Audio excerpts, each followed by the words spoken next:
The emergence of what would later be termed the Silk Road began not as a grand design for international commerce, but as a consequence of Han Dynasty China's military and diplomatic ambitions during the 2nd century BC. Emperor Wu of Han, ascending to the throne in 141 BC, inherited a dynasty already stretched by conflicts with the nomadic Xiongnu Confederation along China's northern borders. These fierce horsemen had repeatedly raided Chinese settlements, disrupting agriculture and threatening the stability of frontier regions. The emperor's solution would inadvertently create the most significant trade network in ancient history. The Han court's initial westward focus stemmed from intelligence reports about potential allies beyond the Xiongnu territories. Chinese officials had learned of the Yuezhi people, who'd been driven from their homeland in the Gansu corridor by Xiongnu attacks around 174 BC. These displaced nomads had reportedly settled somewhere in the distant west, and Emperor Wu conceived a strategic alliance that would allow China to attack the Xiongnu from two fronts simultaneously. This military calculus led to one of history's most consequential diplomatic missions. Zhang Qian, a palace attendant with demonstrated loyalty and organizational skills, received the dangerous assignment of locating and negotiating with the Yuezhi in 138 BC. His expedition force numbered approximately 100 men, including his Xiongnu guide Ganfu, who possessed crucial knowledge of the Western territories. The mission immediately encountered catastrophe when Xiongnu forces captured the entire party shortly after crossing into nomadic territory. Rather than executing their prisoners, the Xiongnu held Zhang Qian and his men in comfortable captivity for over a decade, hoping to extract information about Chinese military capabilities and frontier defences. During his captivity, Zhang Qian observed Xiongnu society firsthand, noting their sophisticated horse-breeding techniques, mobile warfare tactics, and extensive knowledge of Central Asian geography. The Xiongnu maintained trade relationships with various oasis settlements, exchanging livestock, leather goods, and metal weapons for agricultural products and luxury items. This exposure provided Zhang Qian with invaluable intelligence about the complex web of relationships linking nomadic and sedentary populations across the steppes and desert regions. Zhang Qian's escape around 129 BC marked the beginning of his actual diplomatic mission. Travelling with a reduced party of survivors, he navigated treacherous mountain passes and desert routes to reach Bactria, where he discovered that the Yuezhi had indeed established a new kingdom. However, the diplomatic reality proved disappointing for Chinese strategic objectives. The Yuezhi, now settled in fertile valleys with access to established trade routes, showed no interest in mounting costly military campaigns against their former Xiongnu enemies. They had adapted successfully to their new environment and viewed the distant conflict as irrelevant to their current prosperity. Despite the diplomatic failure, Zhang Qian's observations of Bactrian markets revealed extraordinary commercial possibilities. He encountered Chinese silk products that had somehow reached these western regions through intermediary merchants, commanding prices far exceeding their original cost. Local rulers and wealthy merchants displayed silk garments as symbols of prestige, while Chinese lacquerware and bronze mirrors appeared in elite households. These goods had travelled through multiple hands across thousands of miles, with each transaction adding significant markup to their final value. The return journey in 126 BC proved equally hazardous, with Xiongnu forces again capturing Zhang Qian's party. His second escape occurred during a period of internal Xiongnu political turmoil, allowing the survivors to reach Chinese territory after 13 years of absence. Zhang Qian's detailed reports to Emperor Wu described not only the political landscape of Central Asia, but also the economic potential of systematic trade relationships with Western regions. Emperor Wu's response demonstrated the Han Dynasty's growing commercial sophistication. Rather than abandoning Western engagement after the diplomatic setback, The court authorized Zhang Qian's second expedition in 115 BC with explicitly commercial objectives. This mission carried substantial quantities of Chinese silk, lacquerware and metalwork as trade goods rather than diplomatic gifts. The expedition also included technical specialists who could assess the quality of foreign products and identify potentially profitable import opportunities. Zhang Qian's second journey established direct contact with numerous Central Asian polities, including the kingdoms of Fergana, Sogdiana and Parthia. Each region offered distinct products and commercial opportunities. Fergana bred exceptional horses that Chinese military commanders coveted for cavalry units. Sogdian merchants demonstrated remarkable skill in long-distance trade organisation, maintaining networks that connected Indian, Persian and Mediterranean markets. Parthian territories provided access to luxury goods from the Roman Empire, including glassware, precious stones and exotic spices. The Han court's systematic approach to Western trade development involved establishing official markets in frontier cities where foreign merchants could exchange goods under Chinese supervision. These controlled trading posts allowed imperial officials to collect customs duties while monitoring the flow of strategic materials.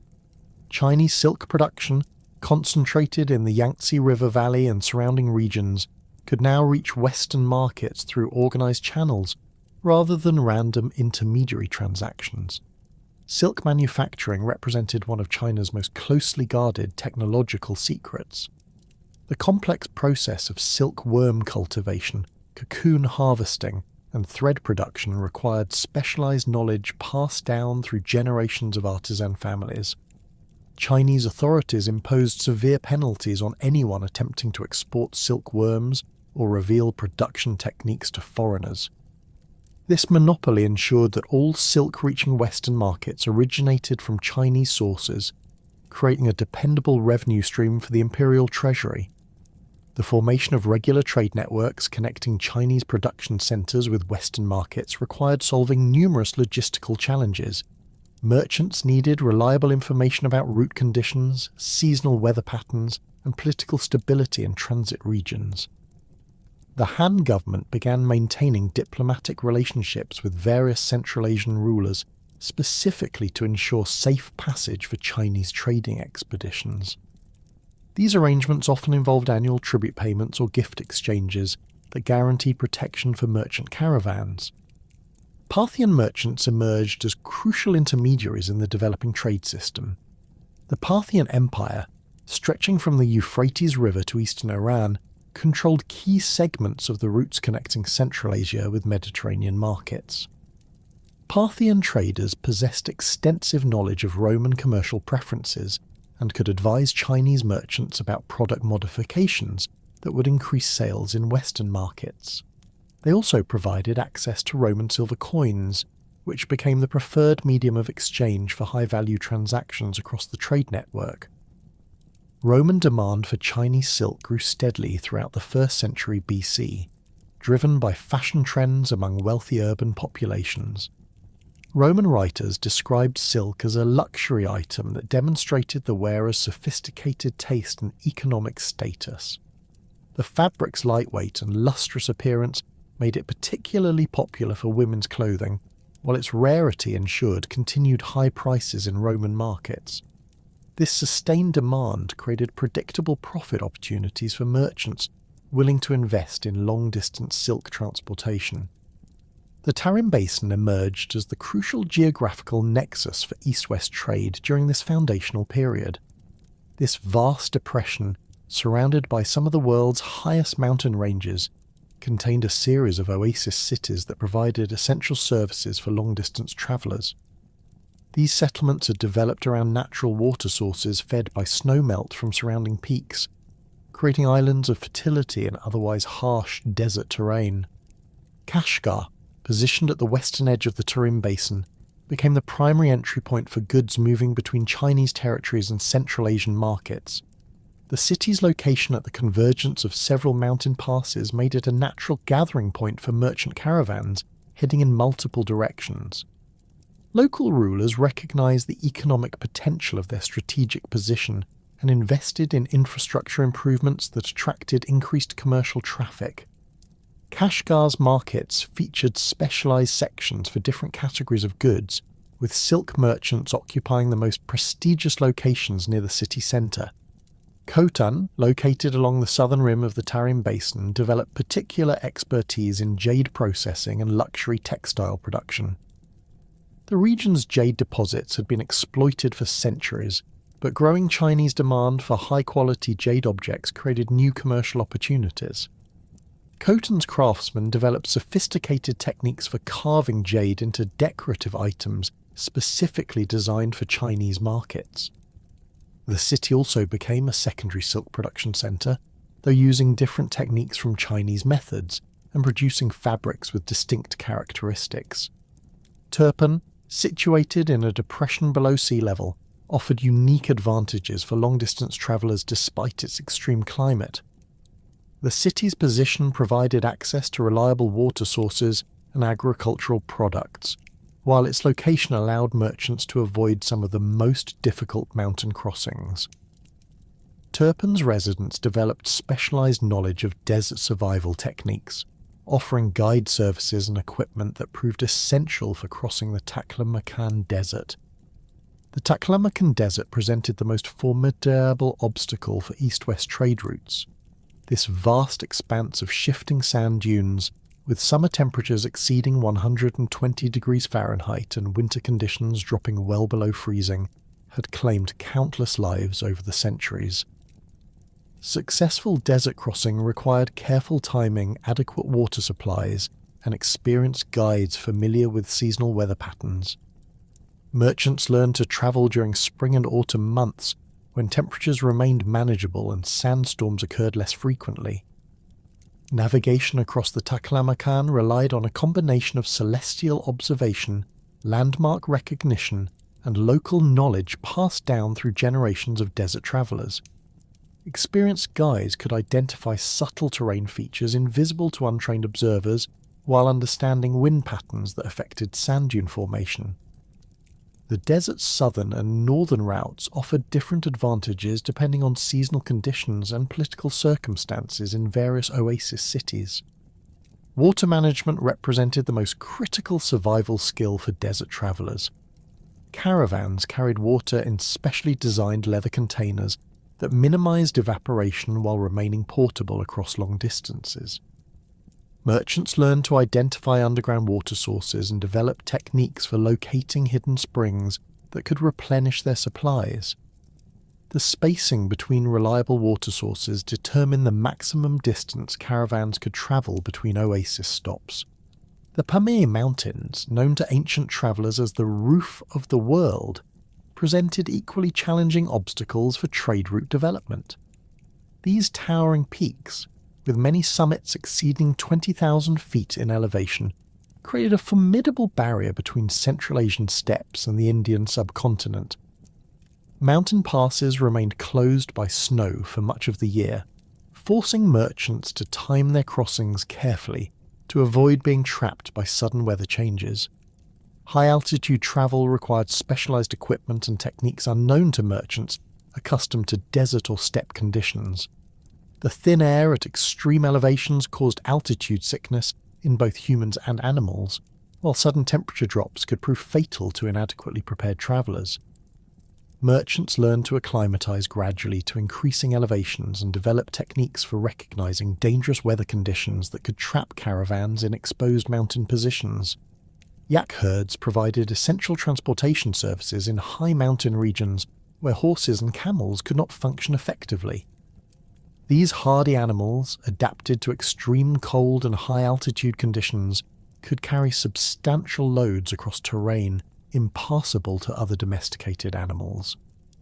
Local populations in mountain regions developed specialized knowledge of yak handling and route finding that proved invaluable to long-distance merchants. The development of reliable route information became crucial for expanding trade networks during this period. Successful merchants maintained detailed records of travel times, seasonal conditions, and local political situations that affected route safety. This information represented valuable commercial intelligence that experienced traders guarded carefully while sometimes sharing with trusted partners or selling to newcomers entering the trade. Political relationships with local rulers along trade routes required constant attention and negotiation. Each oasis city or mountain kingdom maintained its own customs regulations, taxation systems, and security arrangements. Merchants needed to understand local political dynamics and maintain good relationships with authorities who could either facilitate or obstruct commercial activities.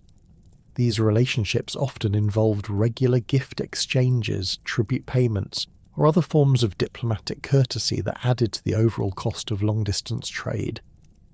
The commercial networks established during Zhang Tian's expeditions transformed dramatically during the first 3 centuries of the Common Era, evolving from sporadic diplomatic exchanges into systematic trade relationships that connected the Roman Empire directly with Han China.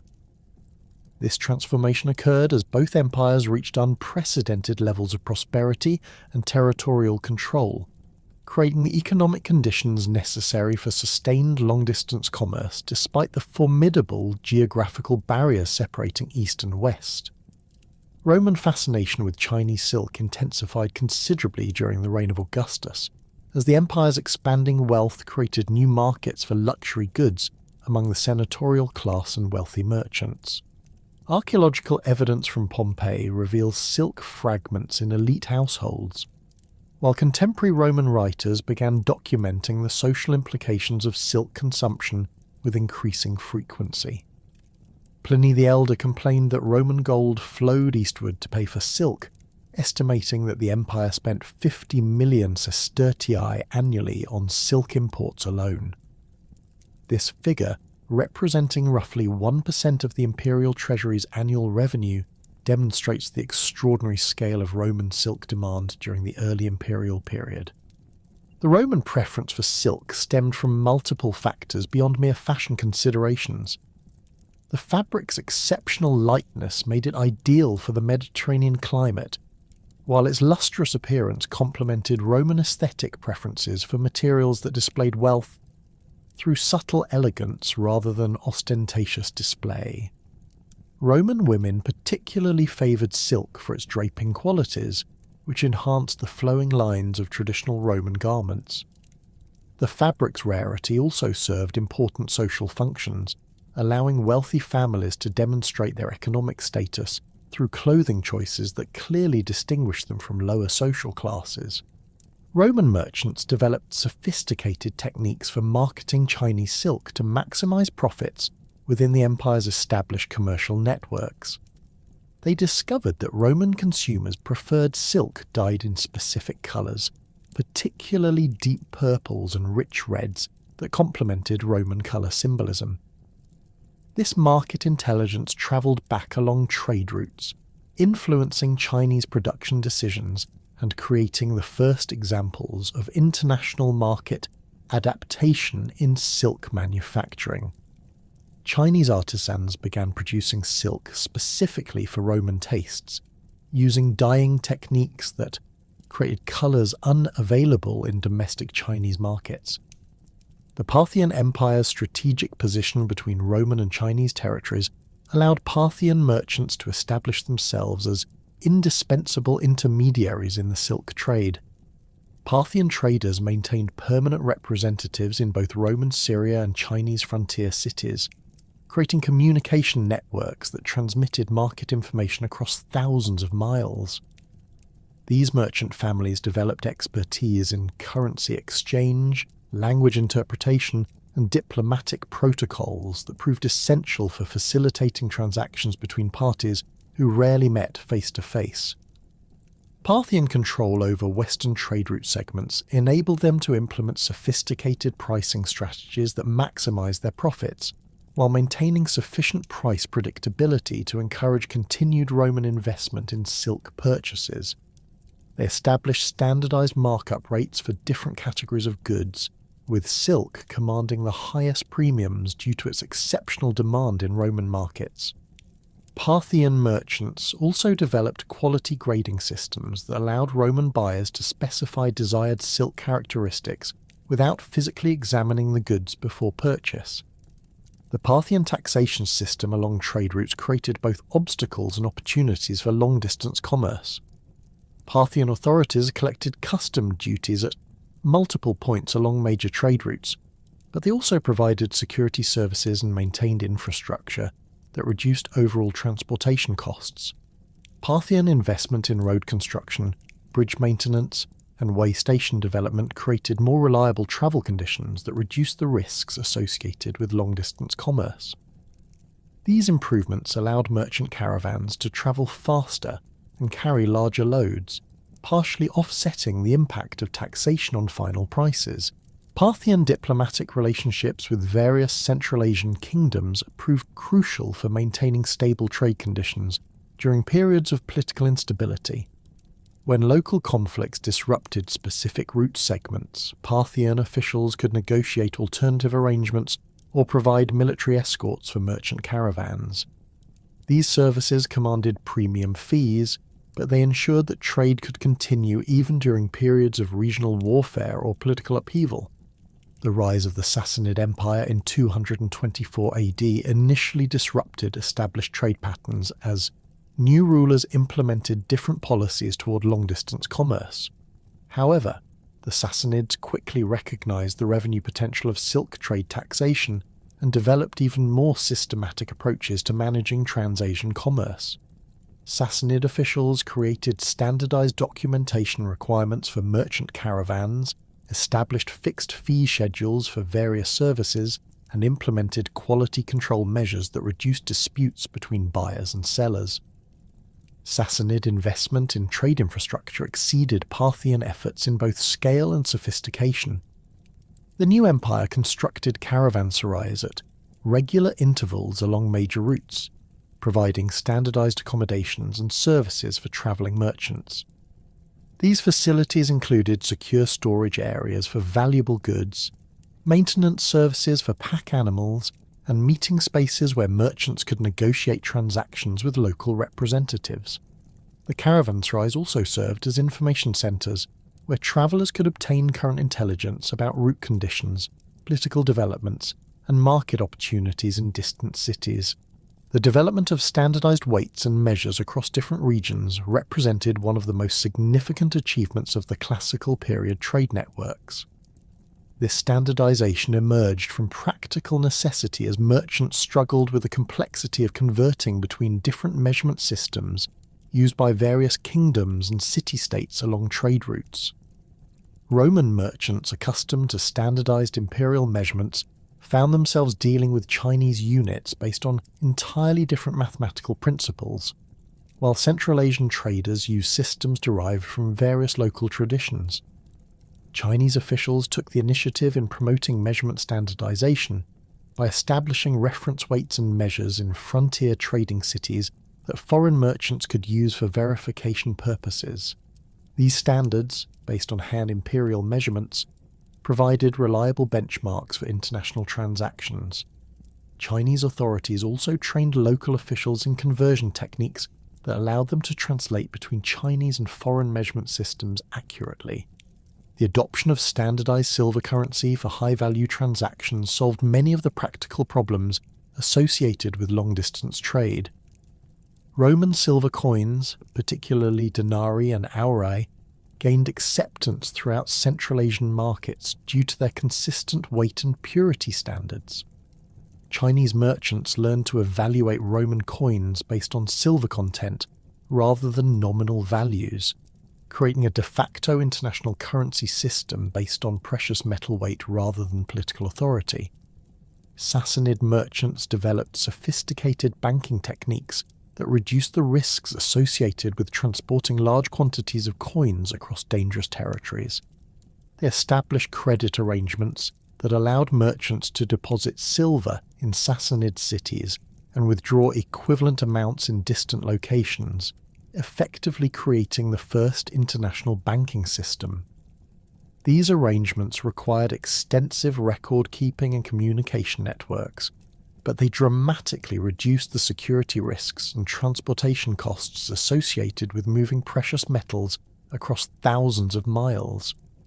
The westward transmission of paper-making technology during this period illustrates the broader patterns of technological exchange that accompanied commercial relationships. Chinese paper-making techniques, closely guarded secrets during the Han period, gradually spread westward through Central Asian communities as Chinese artisans settled in trading cities along major routes. The technology's diffusion occurred slowly and unevenly, with each region adapting Chinese methods to local materials and requirements. Samarkand emerged as the first major Central Asian centre for paper production, using techniques learned from Chinese craftsmen who had established workshops in the city during the 2nd century AD. Samarkand papermakers modified Chinese methods to work with local fibre sources, creating papers with different characteristics from Chinese originals. The city's strategic position allowed Samarkand paper to reach both Western and Southern markets, introducing the technology to Persian and eventually Arab territories. The eastward spread of Roman glassmaking techniques created similar patterns of technological adaptation and regional specialization. Roman glass production methods, particularly techniques for creating clear, colourless glass, attracted intense interest from Chinese artisans who had previously worked primarily with coloured glass, containing various impurities. Roman merchants brought glass samples to Chinese markets, where local craftsmen analysed the products and attempted to replicate the manufacturing processes. Chinese glassmakers developed hybrid techniques that combined Roman methods with traditional Chinese approaches, creating glass products with unique characteristics that appealed to both domestic and international markets. These innovations included new decorative techniques that incorporated traditional Chinese artistic motifs with Roman technical methods, producing glass objects that commanded premium prices in both Eastern and Western markets. The exchange of agricultural products and cultivation techniques accompanied the more visible trade in luxury goods. Chinese peaches, apricots, and various spices travelled westward along trade routes, while Roman grapes, walnuts, and certain grains moved eastward. These exchanges required careful attention to preservation techniques and transportation methods that could maintain product quality over long distances and extended time periods. Roman wine reached Chinese markets during this period, though in limited quantities due to transportation difficulties and Chinese preferences for different alcoholic beverages. Chinese merchants discovered that Roman wine could be preserved for long-distance transport by adding various spices and honey, creating modified products that appealed to Chinese tastes while maintaining recognizable Roman characteristics.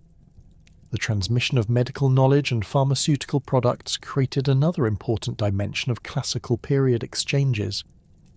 Chinese medical texts describing acupuncture techniques and herbal remedies reached Roman territories, where Greek and Roman physicians incorporated selected elements into their own medical practices. Roman medical knowledge, particularly surgical techniques and anatomical understanding, travelled eastward and influenced Chinese medical development. Chinese silk production expanded dramatically during this period to meet growing international demand. New silk-producing regions developed in areas previously devoted to other agricultural activities, while existing production centres invested in improved equipment and techniques that increased both quantity and quality of silk output. The imperial government established quality control standards for export silk that ensured consistent characteristics for international markets. The development of silk dyeing techniques specifically for export markets created new categories of Chinese silk products. Chinese dyers learned to produce colours that matched Roman preferences while maintaining the technical quality that distinguished Chinese silk from inferior imitations produced in other regions. These specialised dyeing processes required imported materials, including certain minerals and plant extracts available only from Western sources, creating reverse trade flows that complemented the primary eastward movement of silver and gold. Regional variations in trade route development reflected local geographical conditions and political circumstances. The northern routes through the Zungarian basin offered advantages during certain seasons, but remained vulnerable to nomadic raids and extreme weather conditions. The southern routes through the Tarim Basin provided more reliable conditions, but required longer travel times, and presented different logistical challenges. Merchants developed specialized knowledge about optimal timing for different route segments, creating complex scheduling systems that maximized travel efficiency while minimizing exposure to seasonal hazards.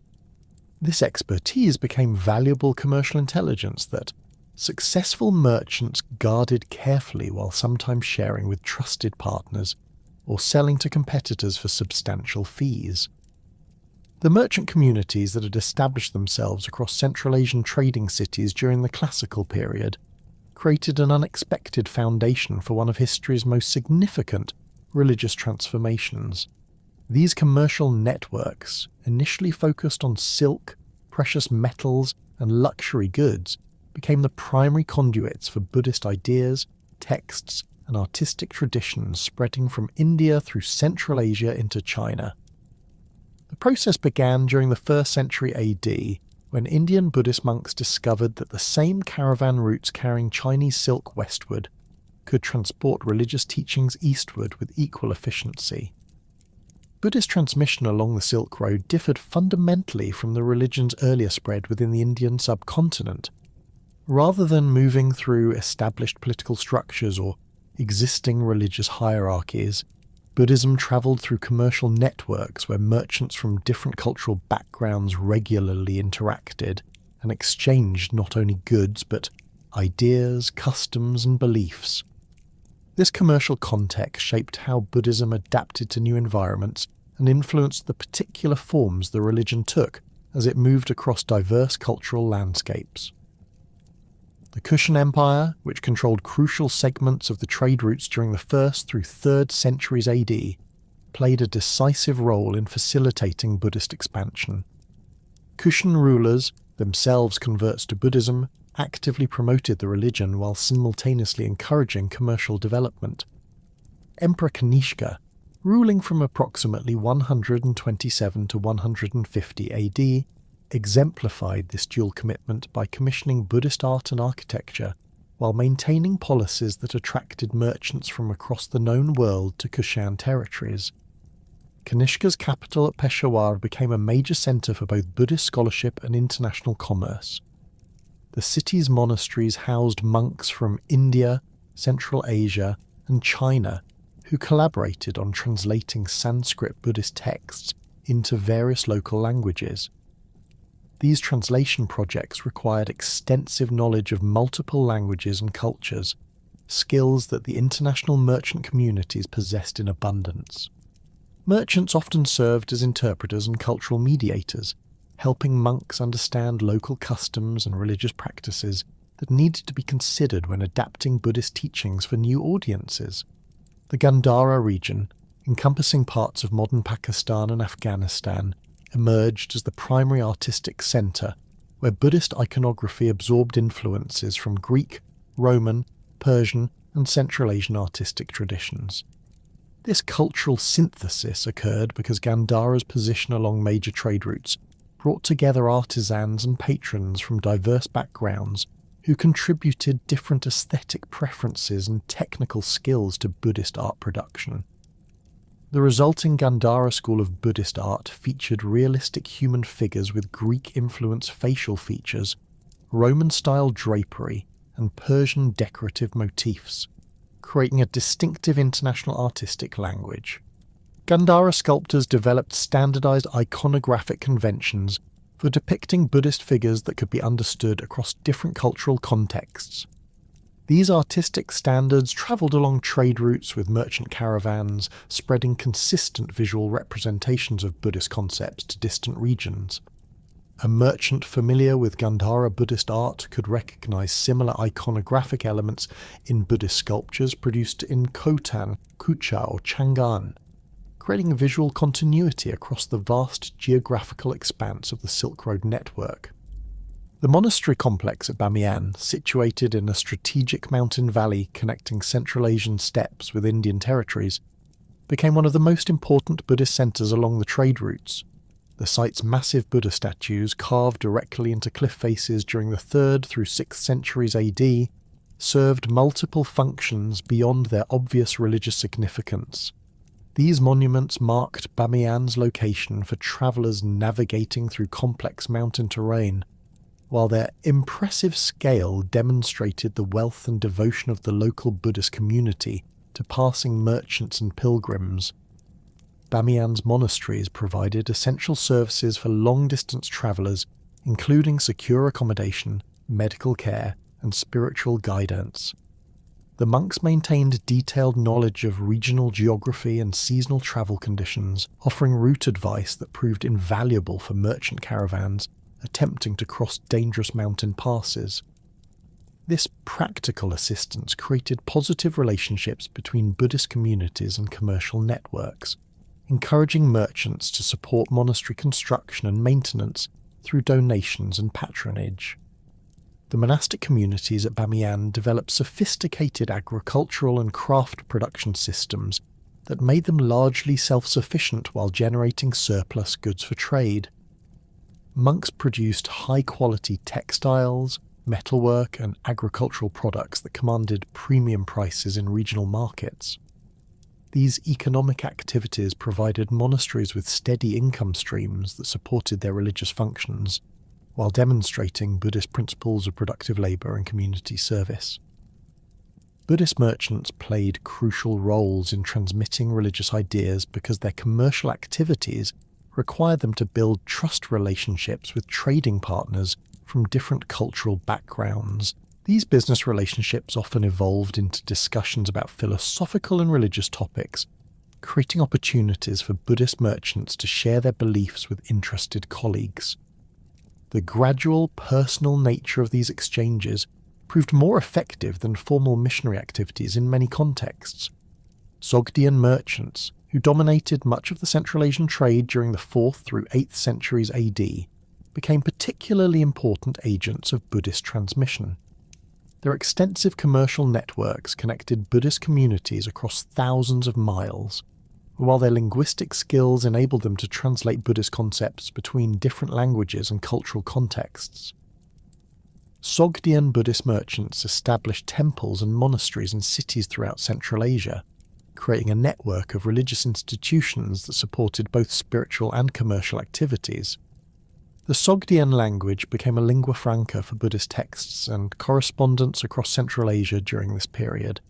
Sogdian translations of Sanskrit Buddhist scriptures made these teachings accessible to populations who could not read Sanskrit or Chinese, while Sogdian Buddhist correspondence connected monasteries and merchant communities across vast distances. Archaeological discoveries of Sogdian Buddhist documents from sites like Dunhuang reveal the extensive communication networks that linked Buddhist communities along the trade routes. Dunhuang emerged as perhaps the most significant Buddhist centre along the eastern sections of the Silk Road, combining religious, commercial and cultural functions in ways that exemplified the integration of Buddhism with trade route society. The city's location at the convergence of multiple trade routes made it a natural gathering point for merchants, pilgrims and scholars travelling between China and Central Asia. This cosmopolitan environment created ideal conditions for Buddhist development and artistic innovation. The Mogao caves at Dunhuang, carved and decorated between the 4th and 14th centuries AD, represent the most comprehensive record of Buddhist art and culture along the Silk Road. These cave temples, numbering nearly 500 individual chambers, contain Buddhist paintings, sculptures and manuscripts that document the evolution of Buddhist artistic styles and religious practices across nearly a millennium. The caves also reveal the central role of merchant patronage in supporting Buddhist art production, with many chambers containing donor portraits of wealthy merchants and their families. Dunhuang's scriptoriums produce Buddhist texts in multiple languages and scripts, serving the diverse linguistic needs of the international community that frequented the city.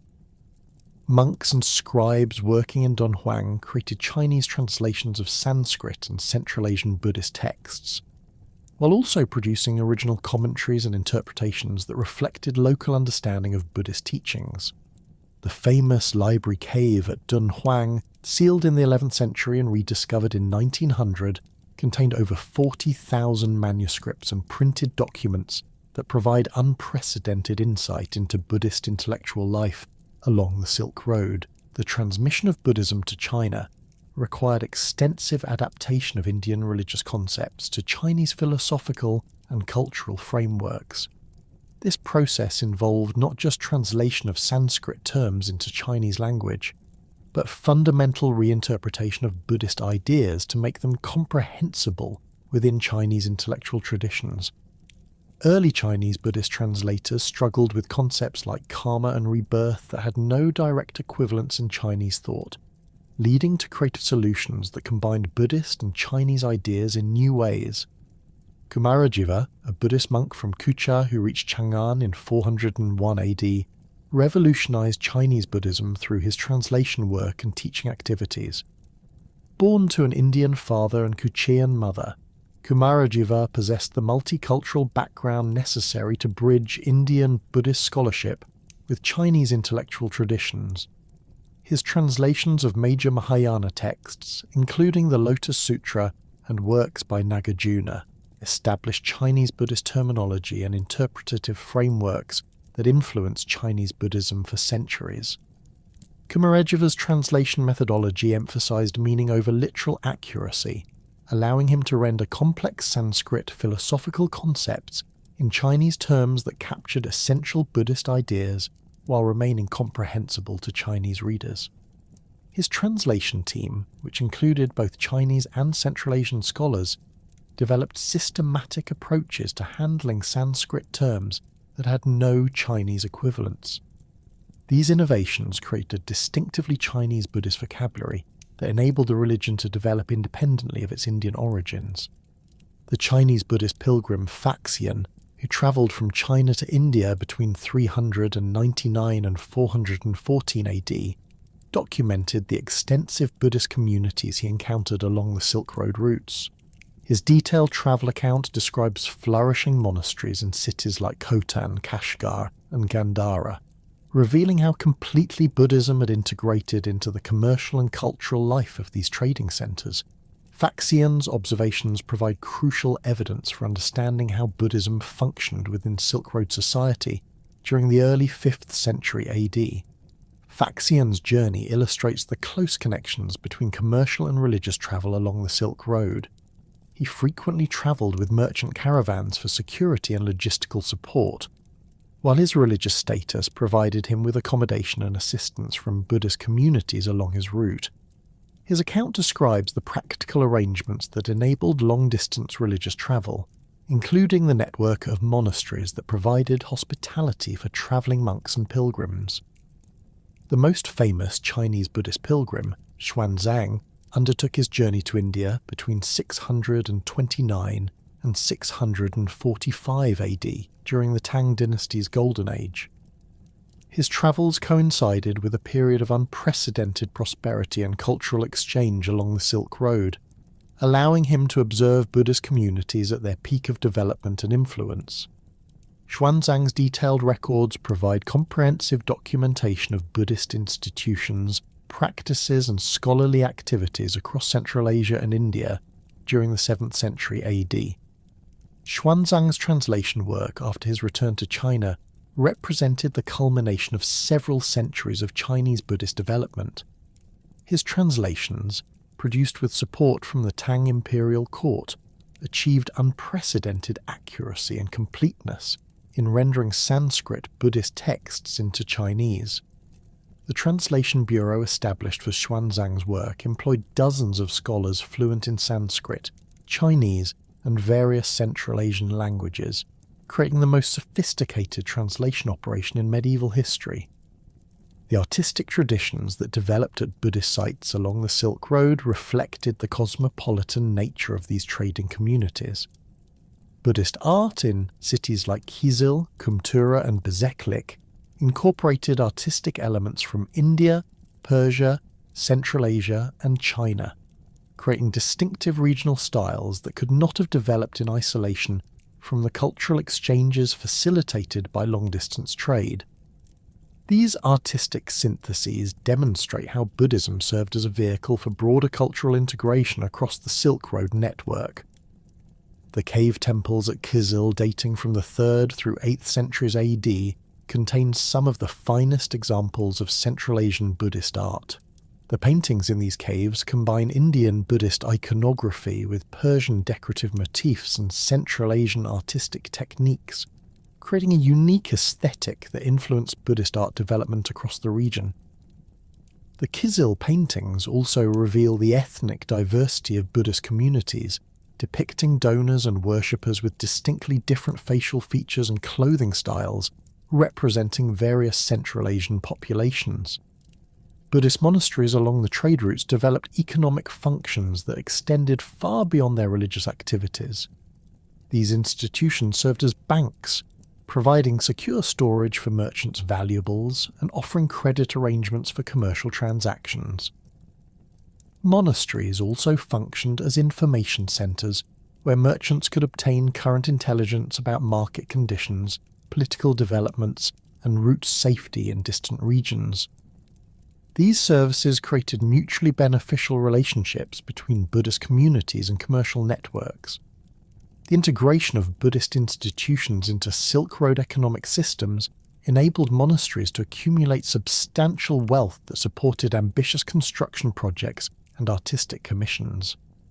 The massive scale of Buddhist monuments at sites like Bamiyan, Yungang, and Longmen required enormous financial resources that could only be generated through successful participation in long-distance trade networks. These projects in turn attracted skilled artisans from across the known world, creating centres of artistic innovation and cultural exchange. Buddhist festivals and ceremonies became important social events in Silk Road cities, bringing together diverse populations for shared religious and cultural experiences. These gatherings provided opportunities for merchants from different backgrounds to develop personal relationships that facilitated business transactions, while also creating forums for cultural exchange and artistic collaboration.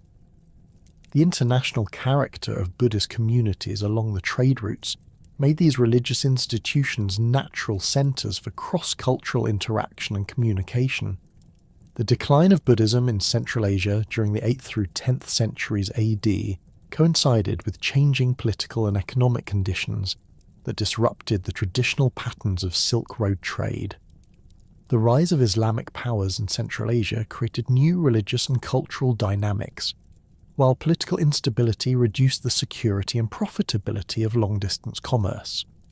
However, the Buddhist artistic and architectural traditions established during the religion's golden age along the Silk Road continued to influence cultural development across the region for centuries after Buddhism's political decline.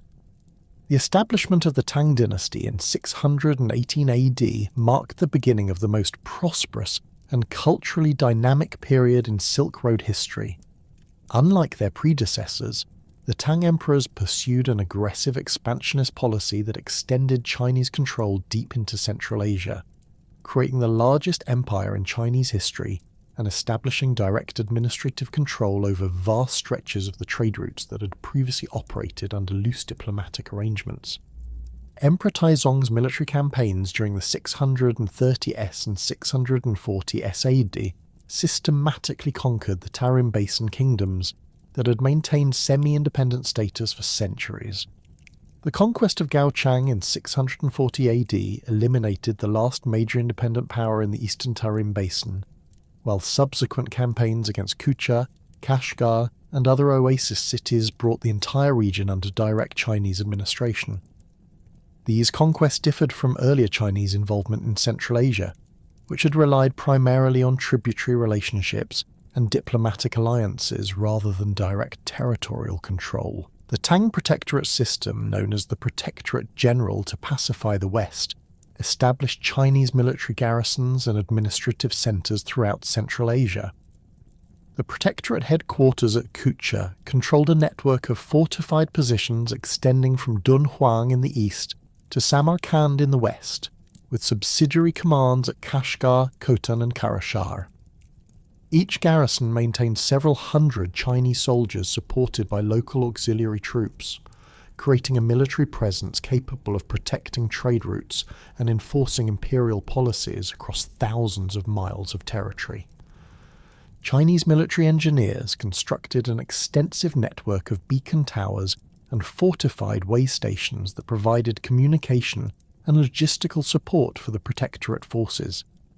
These installations, spaced at regular intervals along major trade routes, enabled rapid transmission of military intelligence and administrative orders across the vast distances of Central Asia. The beacon tower system could relay urgent messages from Kashgar to Chang'an in less than 10 days, a remarkable achievement given the geographical obstacles involved.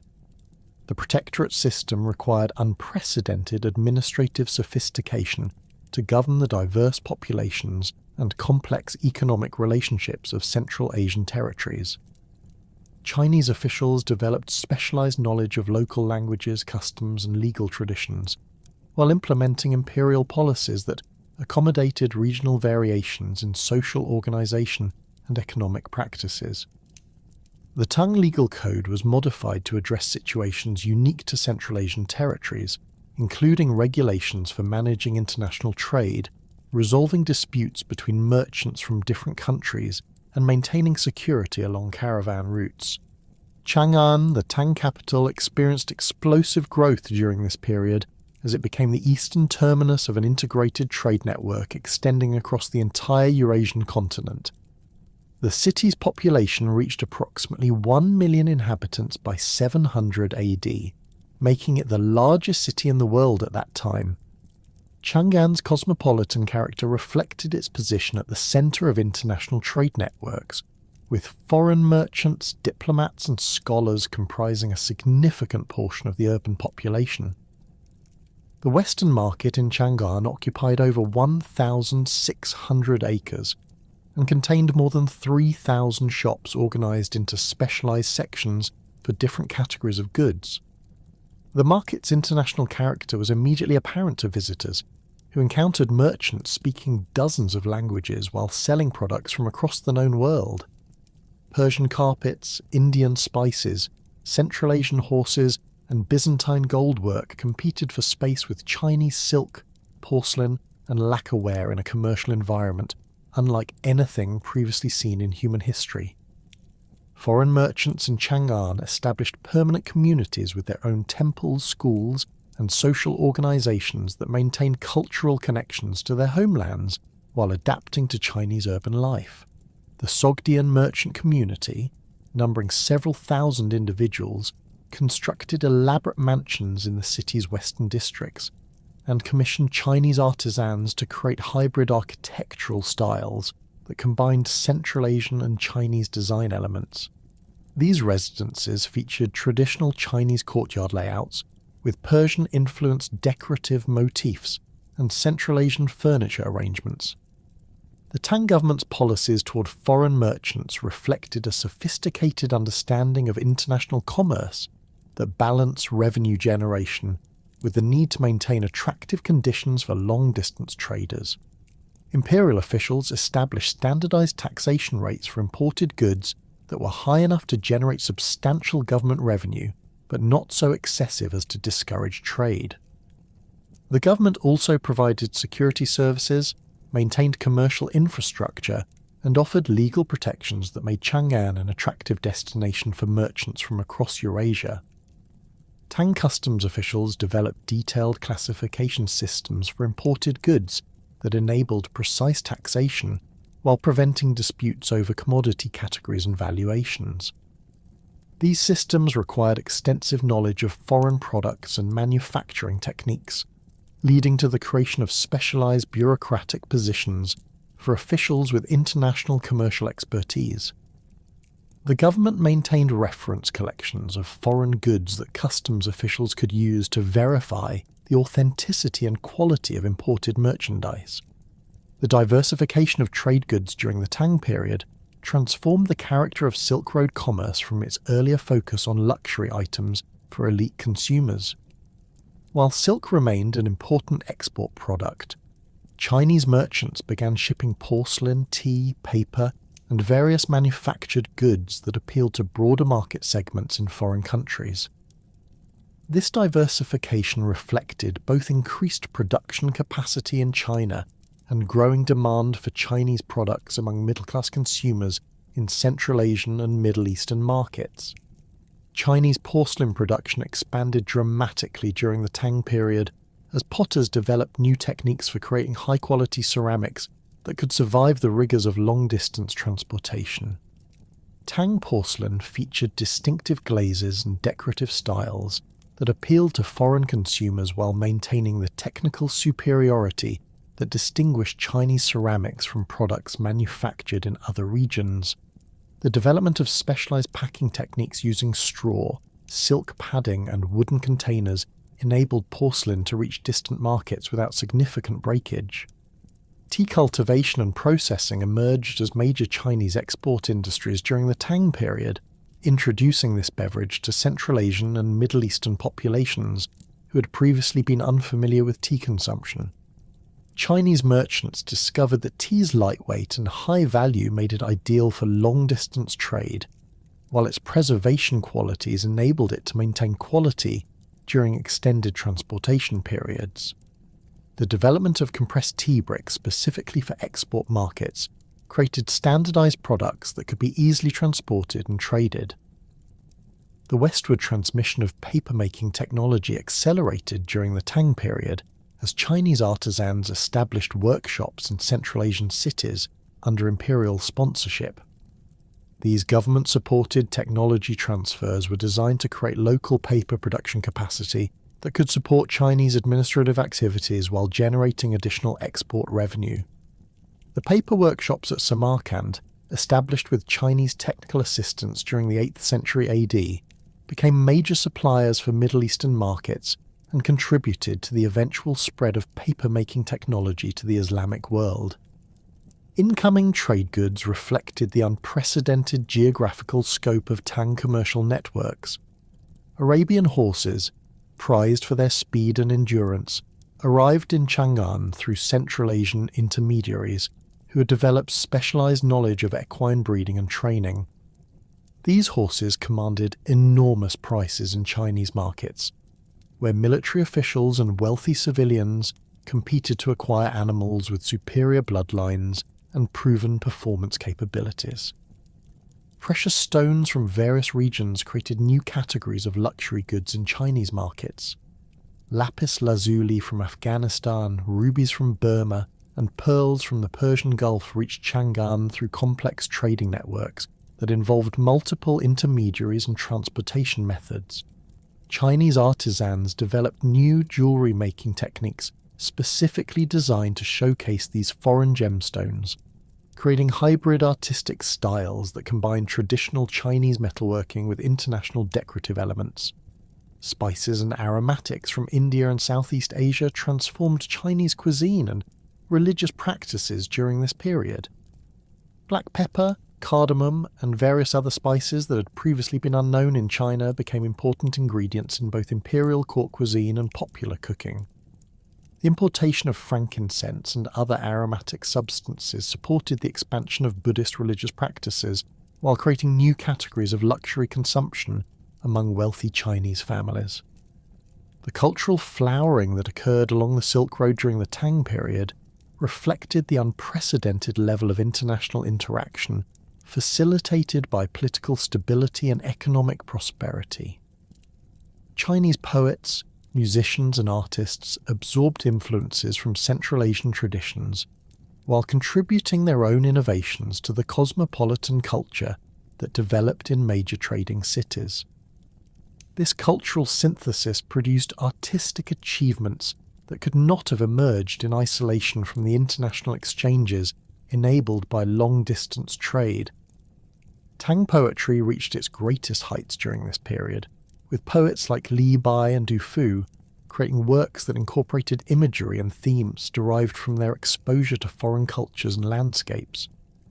Li Bai's poems frequently reference Central Asian geography, foreign customs, and international travel experiences that reflected the cosmopolitan environment of Tang society.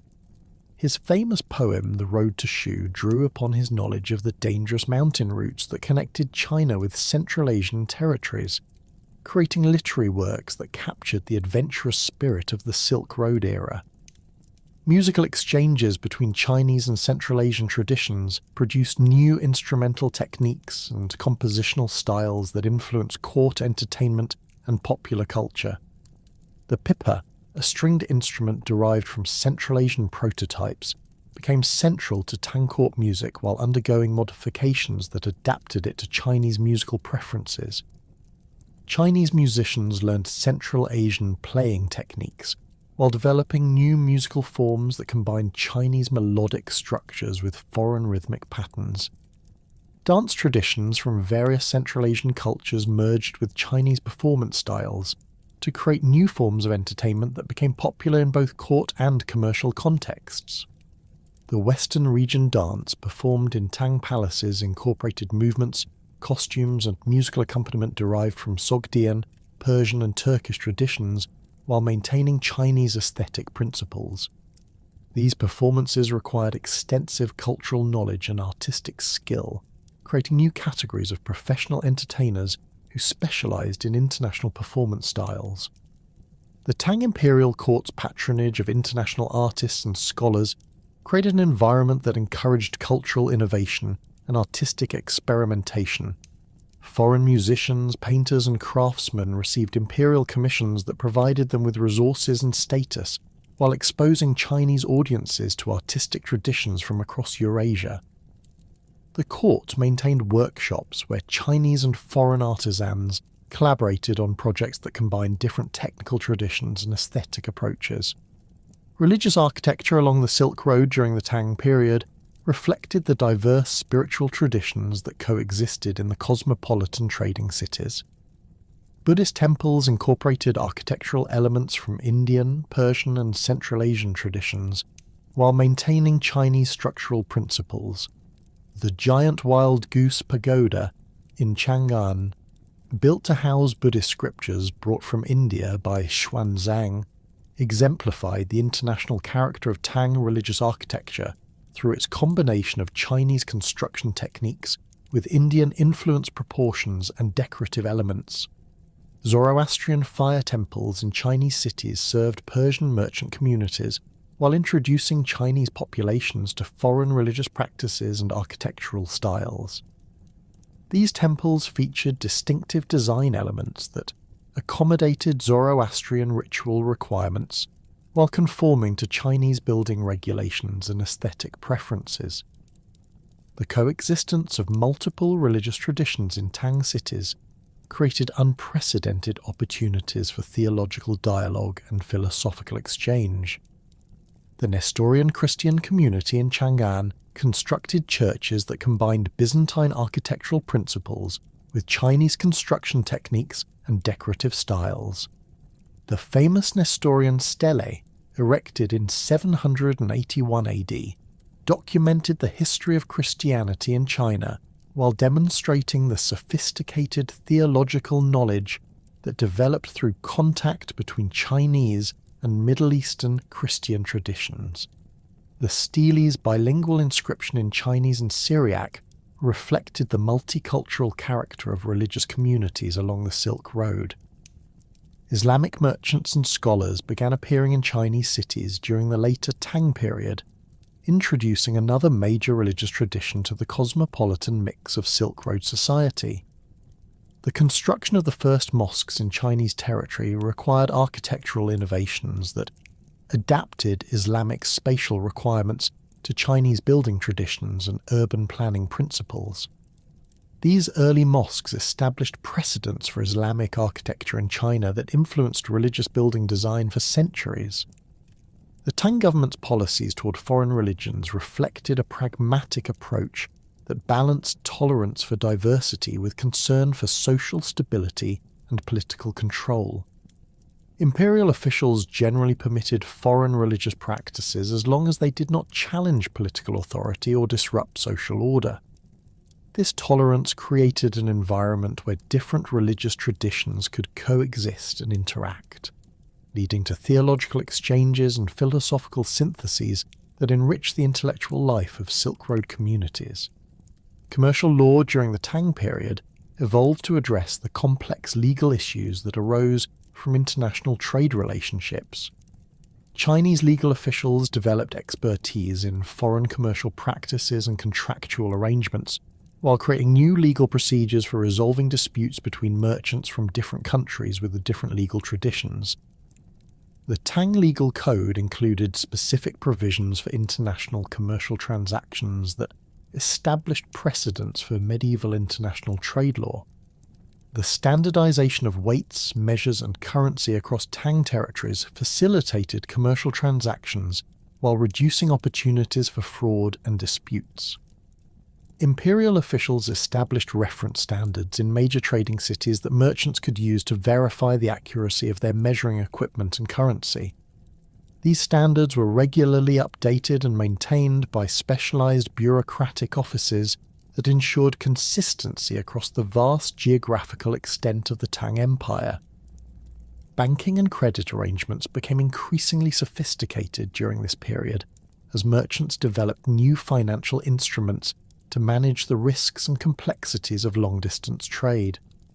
Chinese merchants established correspondent relationships with foreign trading partners that enabled them to conduct business without transporting large quantities of precious metals across dangerous territories. These arrangements required extensive trust networks and communication systems that connected commercial communities across thousands of miles. The Tang postal system, originally designed for government communications, expanded to provide commercial messaging services that enabled merchants to coordinate business activities across vast distances.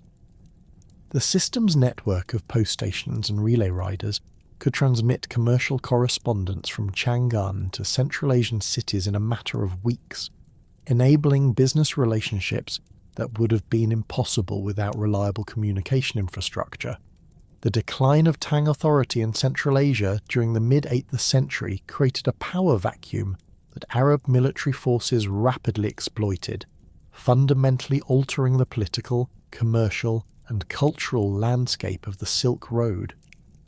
The Arab conquest of Transoxiana, beginning with the capture of Bukhara in 709 AD and culminating in the decisive victory over Chinese forces at the Battle of Talas in 751 AD, marked the end of Chinese political dominance in Western Central Asia and initiated a new phase of Islamic influence that would reshape trade networks across the entire region. The Battle of Talas itself proved less significant for its immediate military consequences than for its long-term cultural and technological implications.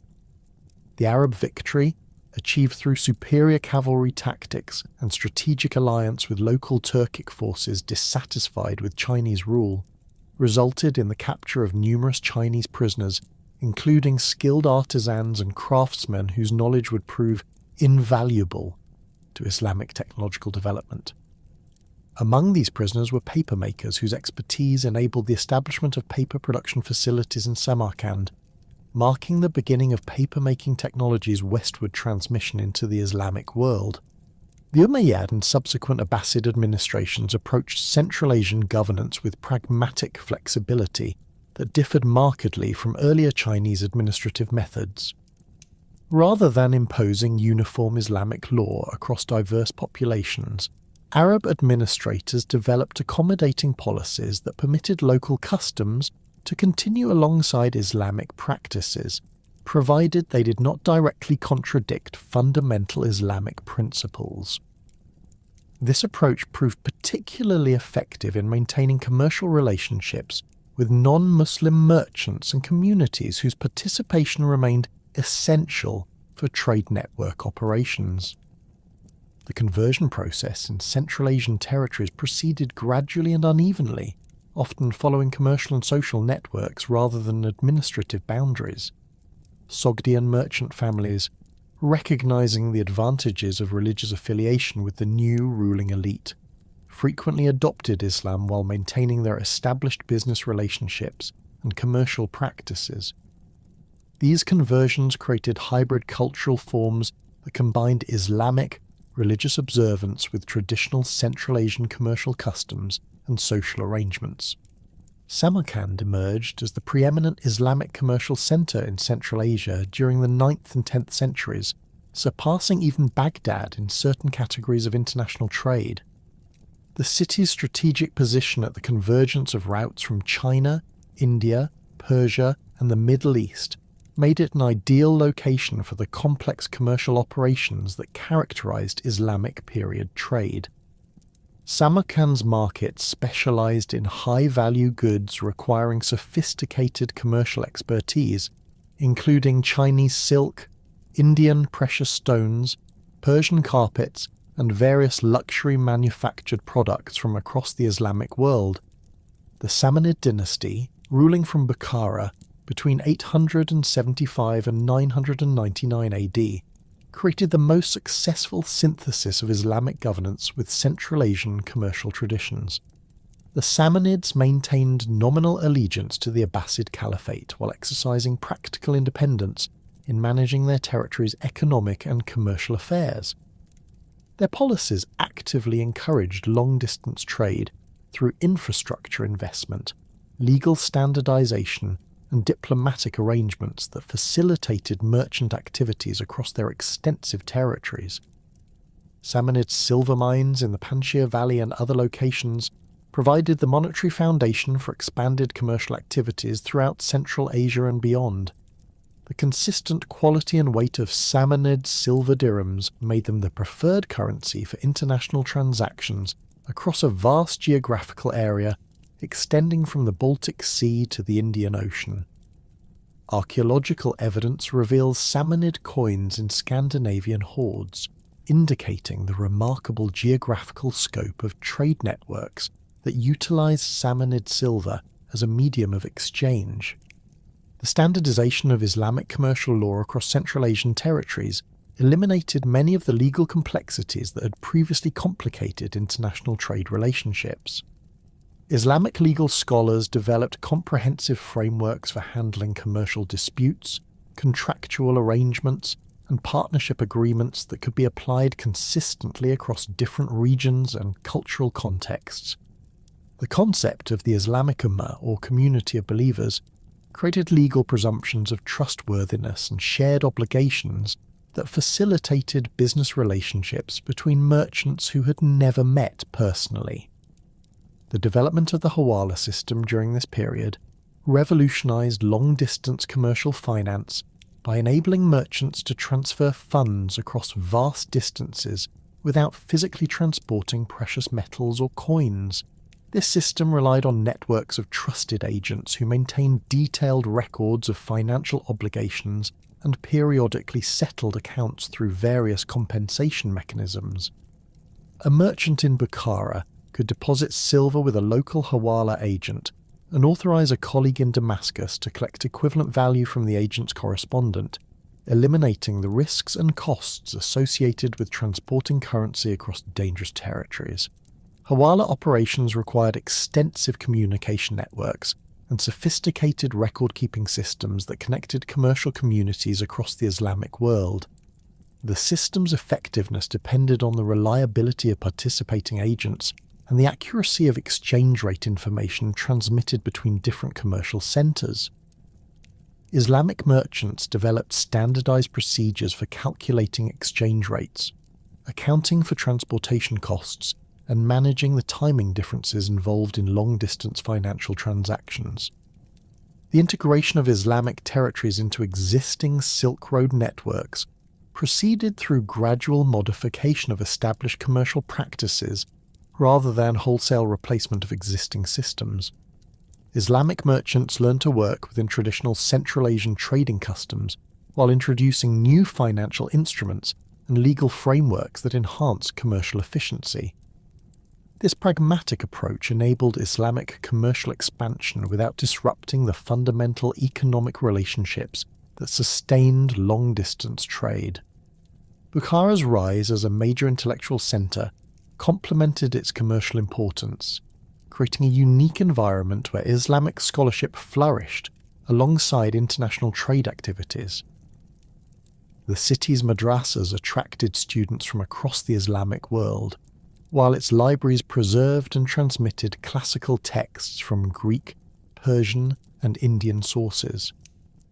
The famous physician and philosopher Ibn Sina, known in the West as Avicenna, spent his formative years in Bukhara, where he had access to an extraordinary collection of philosophical and scientific manuscripts that shaped his intellectual development. The translation movement that characterized Islamic intellectual life during the 9th and 10th centuries relied heavily on the cosmopolitan, commercial networks that connected Islamic territories with other cultural regions. Merchants travelling to India, China, and Byzantine territories frequently carried manuscripts and books that they sold to Islamic scholars and libraries. This commercial trade in intellectual materials enabled Islamic scholars to access Greek philosophical texts, Indian mathematical treatises, and Chinese scientific works that would have been otherwise unavailable. Islamic scholars working in Central Asian cities like Samarkand and Bukhara developed sophisticated techniques for translating and preserving classical knowledge from various cultural traditions. The House of Wisdom in Baghdad served as the most famous centre for this activity, but similar institutions in Central Asian cities played equally important roles in preserving and transmitting classical learning. These scholarly activities often receive financial support from wealthy merchants who recognise the practical value of scientific and mathematical knowledge for their commercial operations. The preservation of Greek philosophical texts through Arabic translations proved crucial for the eventual transmission of classical knowledge to medieval Europe. Islamic scholars not only translated Greek works, but also wrote extensive commentaries that clarified difficult concepts and connected Greek philosophical ideas with Islamic theological principles. These commentaries often incorporated insights from Persian and Indian philosophical traditions that Islamic scholars had encountered through commercial and cultural exchanges along the Silk Road. Mathematical and astronomical knowledge from Indian sources reached Islamic scholars primarily through commercial networks that connected Central Asian cities with Indian trading centres. Islamic mathematicians learned Indian numerical systems and computational techniques that they refined and transmitted throughout the Islamic world. The adoption of Indian numerical notation, including the concept of zero, revolutionized mathematical calculation and enabled the development of more sophisticated commercial accounting systems. Chinese technological knowledge reached Islamic territories through various channels, including captured artisans, diplomatic exchanges, and commercial relationships with Chinese merchants who continued to operate in Central Asian markets despite the political changes following the Battle of Talas. Islamic craftsmen learned Chinese techniques for silk production, porcelain manufacture, and metallurgy, adapting these technologies to local conditions and market requirements. The westward transmission of paper-making technology from Samarkand to other Islamic cities created a revolution in administrative and intellectual life throughout the Islamic world.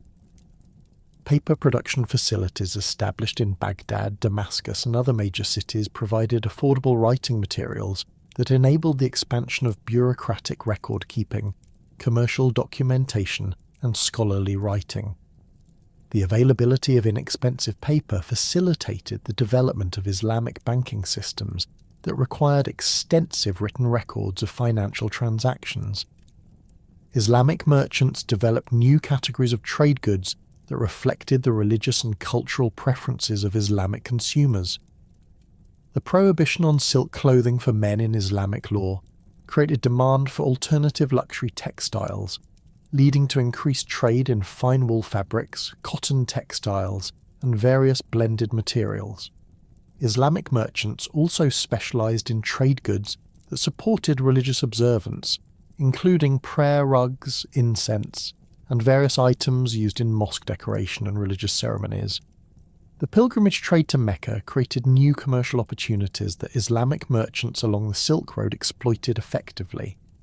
Pilgrims travelling from Central Asia, China, and other distant regions required transportation, accommodation, and various goods and services during their journeys. Islamic merchants established specialized businesses that catered to pilgrim needs. while also using pilgrimage routes to transport commercial goods between different regions of the Islamic world. The development of Islamic commercial partnerships, known as mudarabah arrangements, enabled merchants to pool resources and share risks in ways that facilitated larger and more ambitious trading ventures. These partnerships typically involved one party providing capital while another contributed labour and expertise, with profits shared according to predetermined formulas. The legal framework governing mudarabah relationships provided security for investors while enabling entrepreneurial merchants to access capital for trading activities. Islamic commercial law's emphasis on ethical business practices and fair dealing created trust relationships that facilitated long-distance trade even between merchants who belonged to different ethnic or cultural groups. The Islamic prohibition on usury led to the development of alternative financing mechanisms that achieved similar economic functions without violating religious principles. These innovations in commercial finance enabled Islamic merchants to compete effectively with non-Islamic trading networks while maintaining religious compliance. The expansion of Islamic influence along the Silk Road coincided with significant technological innovations in transportation and logistics. Islamic merchants developed improved caravan organization techniques that increased the efficiency and safety of long-distance travel. These improvements included better methods for loading and securing cargo, more effective systems for managing pack animals, and enhanced security arrangements that reduced losses from banditry and natural hazards. The construction of caravanserais at regular intervals along major trade routes provided standardized accommodation and services for traveling merchants. These facilities, typically built around fortified courtyards with secure storage areas and animal pens, offered protection from both weather and human threats. The caravanserais also served as information centers where merchants could obtain current intelligence about market conditions, route safety, and political developments in distant regions. Islamic urban planning in Central Asian cities reflected the integration of commercial and religious functions that characterized Islamic civilization. The central bazaars in cities like Samarkand and Bukhara were typically located near the main mosques, creating commercial districts where religious and economic activities reinforced each other. The architectural design of these commercial areas facilitated both individual transactions and large-scale wholesale operations that supplied regional distribution networks. The development of Islamic banking houses in major commercial centers created institutional support for long-distance trade that exceeded anything previously available in Central Asian territories. These institutions provided currency exchange services, commercial credit, and various financial instruments that reduced the risks and costs associated with international commerce. The banking houses maintained correspondent relationships with similar institutions in other cities, creating integrated financial networks that supported commercial activities across vast geographical areas. The integration of Turkic peoples into Islamic commercial networks during the 10th and 11th centuries brought new energy and resources to Silk Road trade. Turkic merchants and military leaders who converted to Islam maintained their traditional expertise in horse breeding and nomadic logistics, while adopting Islamic commercial practices and legal frameworks. This combination of nomadic mobility with Islamic commercial sophistication created powerful new trading organizations that dominated certain segments of Central Asian commerce. The Ghaznavid Empire, established by Turkic military leaders who had converted to Islam, created new political conditions that affected Silk Road trade patterns during the late 10th and early 11th centuries. The Ghaznavids' military campaigns in India opened new trade routes and markets, while their control over key Central Asian territories influenced the flow of goods between China, India, and the Middle East.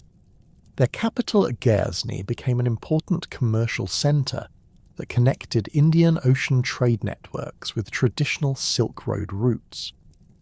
The fragmented political landscape that had characterized Central Asia since the decline of unified Islamic authority created the perfect conditions for the most dramatic transformation in Silk Road history.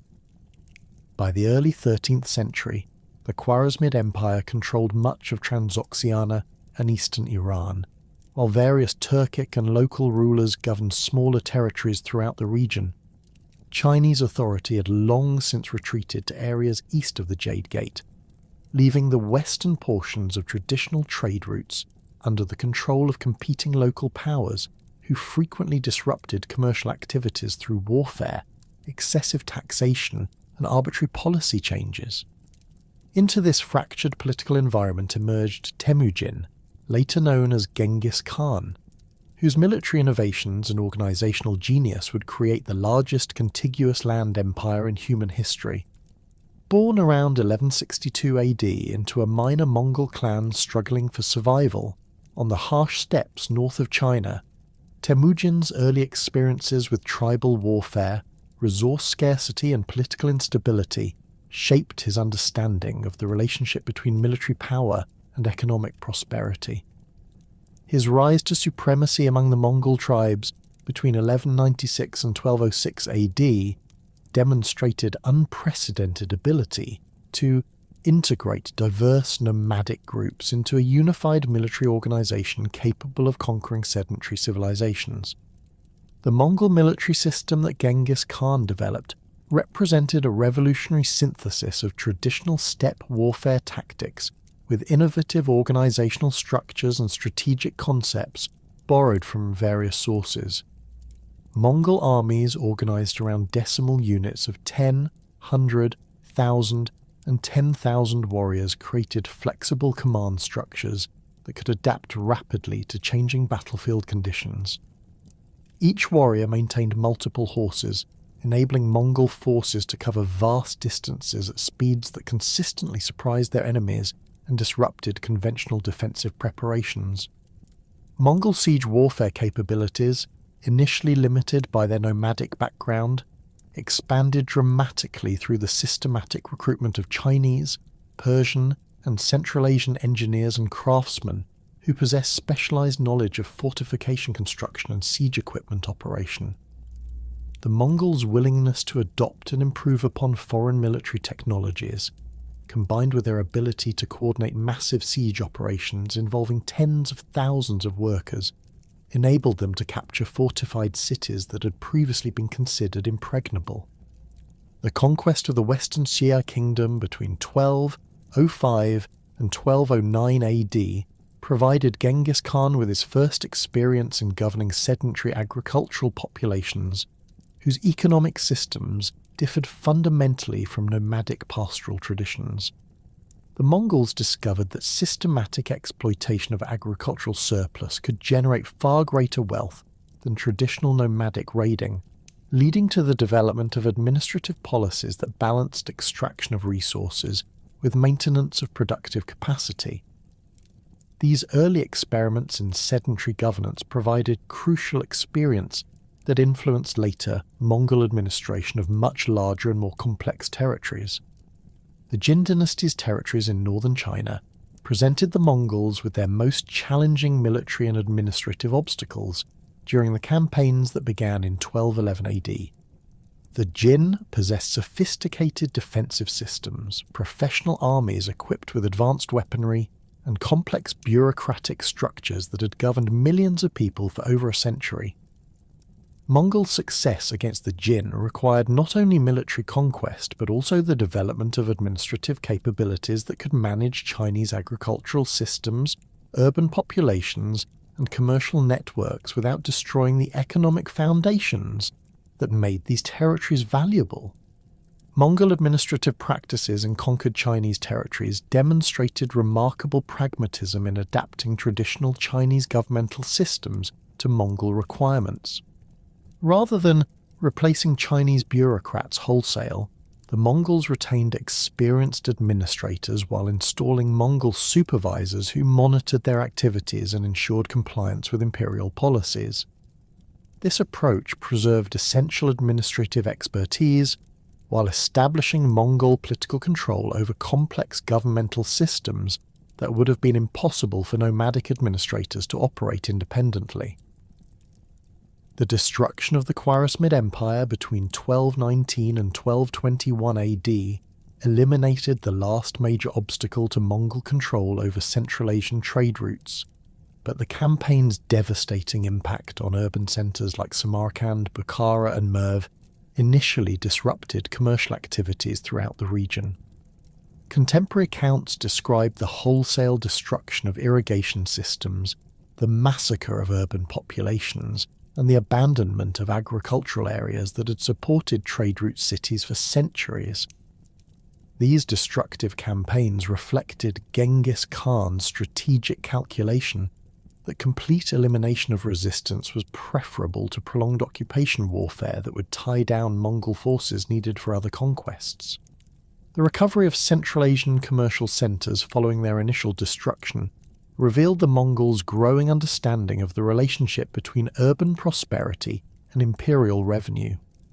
Mongol administrators began implementing policies designed to attract merchants and craftsmen back to devastated cities, offering tax incentives, security guarantees, and infrastructure investments that gradually restored commercial activities. The reconstruction of Samarkand during the 1220s exemplified this approach, as Mongol officials recruited skilled artisans from various regions and provided them with resources and protection needed to re-establish productive workshops and commercial facilities. Genghis Khan's legal innovations, codified in the Yasa, established uniform standards for commercial transactions, criminal justice, and administrative procedures across the vast expanse of Mongol territories. The Yasa's provisions regarding merchant protection, contract enforcement, and dispute resolution created legal frameworks that facilitated long-distance trade by reducing uncertainties and risks that had previously complicated international commercial relationships. Merchants operating under Mongol protection could rely on consistent legal treatment, regardless of their ethnic background or the specific territories through which they travelled. The Mongol postal system, known as the Yam, represented the most sophisticated communication network in medieval history, enabling rapid transmission of information across distances that had previously required months or years for message delivery. The system operated through a network of relay stations positioned at intervals of approximately 25 miles along major routes, each station maintaining fresh horses and riders capable of carrying imperial messages at unprecedented speeds. A message from Karakorum could reach European territories in 6 weeks, while communications to Chinese territories required only 3 weeks. Yam stations provided not only communication services, but also accommodation and logistical support for authorized travelers, including merchants carrying imperial trading permits. These facilities offered secure lodging, fresh pack animals, and route information that significantly reduced the costs and risks associated with long-distance travel. The standardization of services across the entire Yam network created predictable travel conditions that enabled merchants to plan complex trading expeditions with greater confidence in their ability to complete planned itineraries. The integration of conquered territories into a unified administrative system required the development of standardized currency and measurement systems that could facilitate commercial transactions across culturally diverse regions. Mongol administrators adopted silver as the primary medium of exchange for high-value transactions while permitting local currencies to continue circulating for smaller commercial activities. This dual currency system provided flexibility for different types of commercial transactions while establishing imperial control over major financial flows. Mongol trade policies actively encouraged long-distance commerce through tax reductions, infrastructure investments, and diplomatic arrangements that eliminated many of the obstacles that had previously complicated international trade. The Mongols reduced or eliminated customs duties on goods transiting their territories, recognizing that increased trade volumes would generate greater total revenue than high taxation rates that discouraged commercial activities. This approach proved remarkably successful in attracting merchants from across Eurasia to utilize Mongol-controlled trade routes. The Pax Mongolica period, extending roughly from 1260 to 1350 AD, created unprecedented conditions for cultural exchange and technological transmission across Eurasia. The political stability and commercial security provided by unified Mongol administration enabled scholars, artisans, and religious teachers to travel safely across vast distances, carrying ideas and techniques that would have remained isolated within their regions of origin under previous political conditions. This period witnessed accelerated transmission of innovations in mathematics, astronomy, medicine, and various crafts that enriched civilizations across the entire Eurasian continent. Chinese technological knowledge reached Middle Eastern and European territories during this period through systematic Mongol policies that relocated skilled craftsmen and scholars to regions where their expertise could contribute to imperial objectives. Chinese engineers working on Middle Eastern irrigation projects introduced new techniques for water management and agricultural development, while Chinese medical practitioners shared knowledge of surgical procedures and pharmaceutical preparations that enhanced medical capabilities in Islamic territories. The westward transmission of gunpowder technology during the Mongol period revolutionized military capabilities across Eurasia, though the full implications of this technological transfer would not become apparent until the 14th and 15th centuries. Mongol armies utilized Chinese explosive devices and early firearms in their European campaigns, introducing these technologies to regions that quickly recognized their military potential and began developing their own weapons production capabilities. Islamic astronomical and mathematical knowledge traveled eastward through Mongol networks, reaching Chinese scholars who incorporated Islamic computational techniques and observational methods into their own scientific traditions. The Yuan dynasty's astronomical bureau employed Islamic astronomers who brought sophisticated mathematical tools and theoretical frameworks that enhanced Chinese astronomical capabilities. These exchanges created hybrid scientific traditions that combined the best elements of different cultural approaches to understanding natural phenomena. The establishment of Mongol capitals at Karakorum and later Khanbalik created new centres for international commerce that attracted merchants from across the known world. These cities featured markets where goods from Europe, the Middle East, Central Asia, China and India could be found in close proximity, creating commercial opportunities that had never previously existed. The cosmopolitan character of these Mongol capitals facilitated cultural exchanges and business relationships that transcended traditional ethnic and religious boundaries. Marco Polo's journey to China between 1271 and 1295 AD occurred during the height of Mongol power, when the political stability and commercial infrastructure created by Mongol administration made such extended travel both possible and profitable. Polo's family belonged to a network of Venetian merchants who had recognized the commercial opportunities created by Mongol unification of Eurasian trade routes. Their success in establishing trading relationships with Mongol authorities demonstrated the practical benefits of the Pax Mongolica for European commercial expansion. The detailed observations recorded in Marco Polo's account provide invaluable documentation of commercial conditions, urban development, and cultural practices throughout the Mongol Empire during the late 13th century.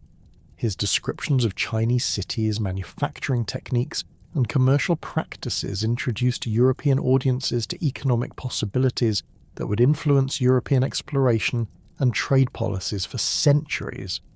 Polo's account of paper money usage in China particularly impressed European readers who had never encountered government-issued currency not backed by precious metals. Other European travellers during the Mongol period, including Giovanni da Pian del Carpine, William of Rubruck, and various merchants whose accounts have been preserved in fragmentary form, provide additional evidence for the unprecedented level of East-West contact that characterised this era. These travellers consistently reported on the safety and efficiency of travel under Mongol protection, contrasting their experiences favourably with the dangers and uncertainties that had characterised earlier attempts at long-distance travel. The Mongol Empire's religious tolerance policies created conditions that facilitated the spread of various religious traditions across Eurasia. Nestorian Christianity reached China in unprecedented numbers during the Mongol period, while Islamic scholars and religious teachers gained access to Chinese territories that had previously been largely closed to foreign religious influences. Buddhist monasteries in Central Asian territories received protection and support from Mongol administrators, enabling them to maintain their educational and cultural functions despite the political upheavals of the conquest period. Mongol patronage of international scholarship created intellectual communities that transcended traditional cultural boundaries. The court at Khanbalik employed scholars from across Eurasia, creating an environment where Chinese, Islamic, European, and Central Asian intellectual traditions could interact and influence each other. These scholarly exchanges produced innovations in various fields that combined insights from different cultural traditions in ways that would not have been possible without Mongol political unification. The development of international diplomatic practices during the Mongol period established precedents for cross-cultural communication and negotiation that influenced diplomatic relations for centuries. Mongol diplomatic missions to European courts, Islamic territories, and various Asian kingdoms created regular channels for political communication that facilitated not only governmental relationships, but also commercial and cultural exchanges between distant regions. Mongol military campaigns in Eastern Europe introduced European populations to Asian military technologies, organizational methods, and strategic concepts that influenced European military development. European observers of Mongol military operations learned lessons about logistics, communication, and battlefield coordination that they adapted to their own military systems.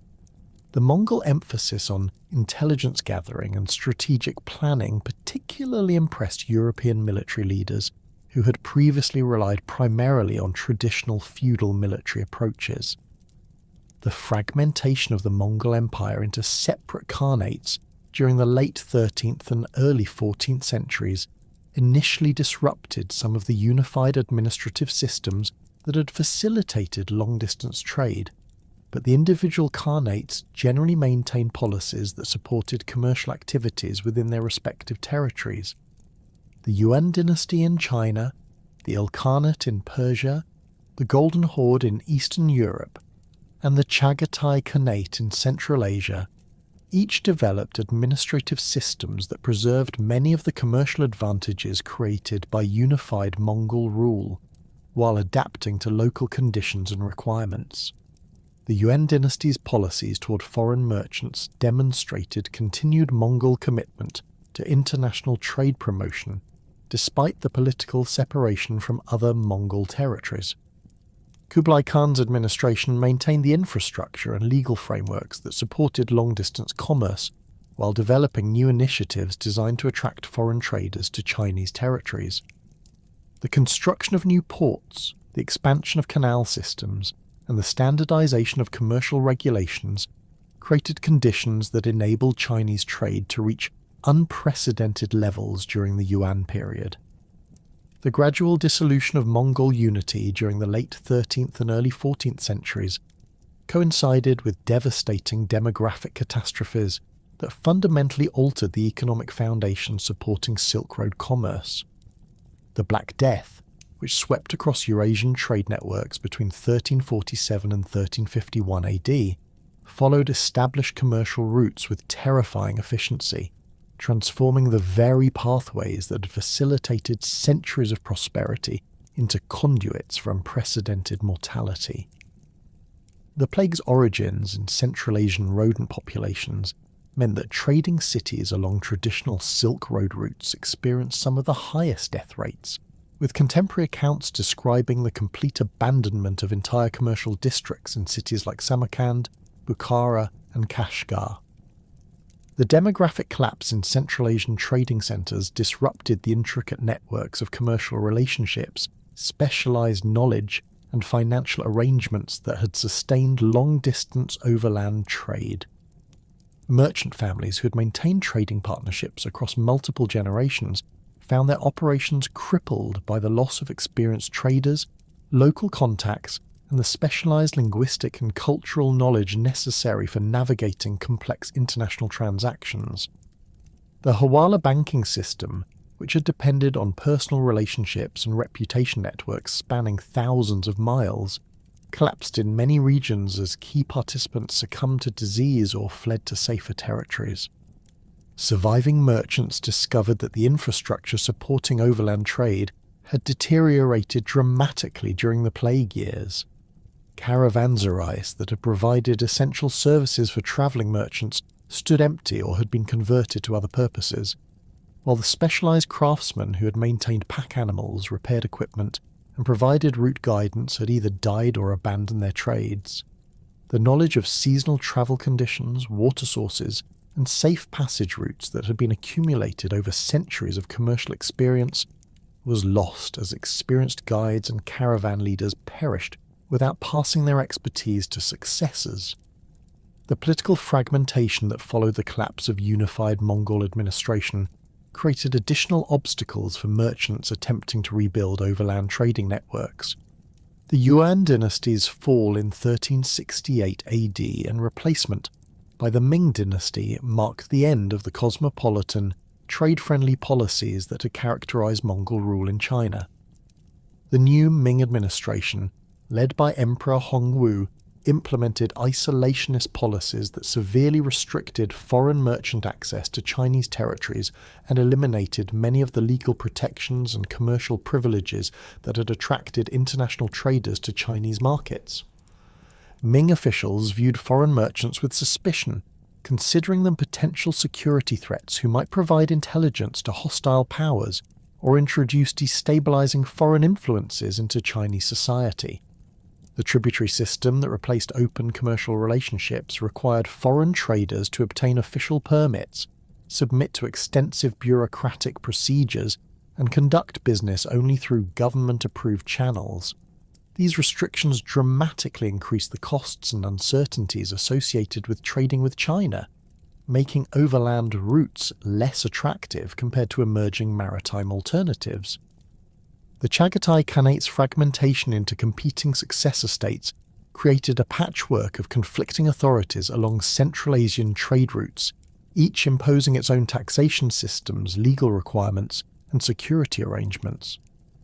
Merchants travelling from China to Middle Eastern markets now faced multiple border crossings, currency exchanges, and diplomatic negotiations that had been unnecessary during the period of unified Mongol administration.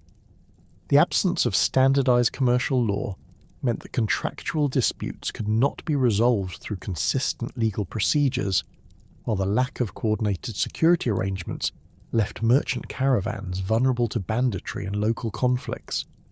Tamerlane's campaigns during the late 14th century brought temporary political unification to much of Central Asia, but his military methods caused additional damage to the urban centres and agricultural systems that supported trade route operations.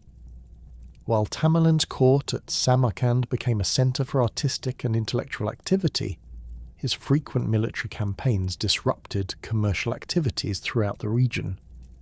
The enormous resources devoted to military operations reduced the capital available for commercial investment, while the constant threat of warfare made long-term business planning extremely difficult.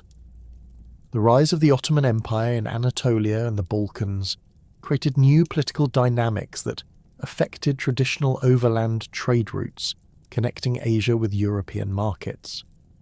Ottoman control over Constantinople after 1453 AD gave them significant influence over trade between Asia and Europe, but Ottoman policies toward long-distance commerce reflected different priorities from those of earlier powers that had facilitated Silk Road trade.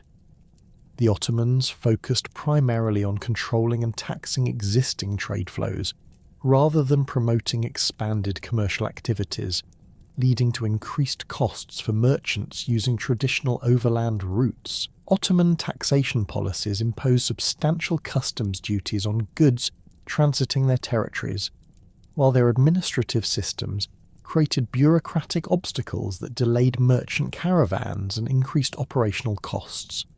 The Ottomans also implemented currency controls that complicated international financial transactions, requiring merchants to exchange currencies at official rates that often differed significantly from market values. These policies made overland routes through Ottoman territories less competitive compared to maritime alternatives that could bypass Ottoman control entirely. The Portuguese exploration of maritime routes around Africa represented the most significant challenge to traditional overland Silk Road networks. Vasco da Gama's successful voyage to India in 1497 to 1499 AD demonstrated that European merchants could reach Asian markets without relying on the complex overland networks that had previously been essential for east-west trade. The Portuguese discovery that maritime routes could deliver Asian goods to European markets at lower costs and with greater reliability marked the beginning of the end for traditional Silk Road commerce. Portuguese maritime technology, including improved ship design, navigation instruments, and sailing techniques, enabled them to transport larger cargo volumes over greater distances than had been possible with overland caravans. A single Portuguese carrack could carry as much silk as dozens of camel caravans, while the maritime route from Lisbon to Goa required only 6 to 8 months compared to the year or more needed for overland travel from China to European markets. The reduced transportation time meant that perishable goods could reach markets in better condition, while the lower transportation costs enabled Portuguese merchants to offer competitive prices for Asian products. The establishment of Portuguese trading posts at Goa, Malacca, and Macau created new commercial networks that competed directly with traditional Silk Road routes. These maritime networks offered several advantages over overland alternatives, including more reliable scheduling, reduced security risks, and simplified administrative procedures. Portuguese merchants could conduct business through their own colonial administrators rather than negotiating with multiple foreign authorities, while Portuguese naval power provided security that was often more effective than the protection arrangements available along overland routes. The Spanish establishment of trans-Pacific trade routes connecting the Philippines with Mexico created additional maritime alternatives to traditional overland networks. The Manila-Acapulco galleon trade, beginning in 1565 AD, enabled Asian goods to reach American and European markets through Pacific and Atlantic maritime routes that completely bypassed traditional Silk Road territories. Chinese silk, porcelain, and spices could now reach European consumers through Spanish colonial networks that offered competitive prices and reliable delivery schedules. The Dutch entry into Asian maritime trade during the early 17th century intensified competition with overland routes through their development of highly efficient commercial operations that maximized profits while minimizing costs. The Dutch East India Company's systematic approach to Asian trade included innovations in shipping technology, commercial organization, and financial management that set new standards for international commerce. Dutch merchants could offer Asian goods in European markets at prices that made overland alternatives economically unviable for most categories of trade. Chinese maritime exploration under the Ming Dynasty initially appeared to offer opportunities for integrating traditional overland networks with new maritime alternatives. Admiral Zheng, his 7 major expeditions between 1405 and 1433 AD, demonstrated Chinese capabilities in long-distance maritime navigation and established diplomatic relationships with rulers throughout Southeast Asia, India, and the Western Indian Ocean. These expeditions utilized massive treasure fleets that included ships far larger than any European vessels of the period, carrying crews numbering in the thousands and cargo capacities that dwarfed contemporary European maritime operations. Zheng He's expeditions served multiple purposes beyond simple exploration, including diplomatic missions designed to establish Chinese influence throughout the Indian Ocean region, commercial activities that sought new markets for Chinese products, and technological demonstrations that showcased Chinese maritime capabilities to foreign rulers. The expeditions established Chinese bases at strategic locations, including Malacca, Colombo, and Hormuz, creating a network of Chinese-controlled ports that could have supported expanded maritime trade operations. The treasure fleets carried substantial quantities of Chinese silk, porcelain, tea, and manufactured goods that they traded for local products including spices, precious stones, exotic woods, and various luxury items valued in Chinese markets. These trading activities demonstrated the commercial potential of maritime routes connecting China with Indian Ocean markets, while the diplomatic relationships established during the expeditions created political foundations that could have supported expanded Chinese maritime commerce. However, the Ming dynasty's decision to abandon large-scale maritime expeditions after 1433 AD reflected changing priorities that favoured continental defence over maritime expansion. The growing threat from northern nomadic groups, particularly the resurgent Mongol confederation under Khan, required enormous military resources that the imperial government could not simultaneously devote to both maritime exploration and continental defence.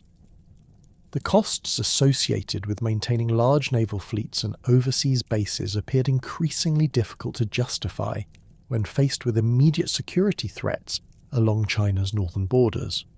The abandonment of Zheng He's maritime program marked a crucial turning point in global trade development, as Chinese withdrawal from Indian Ocean commerce created opportunities that European maritime powers quickly exploited.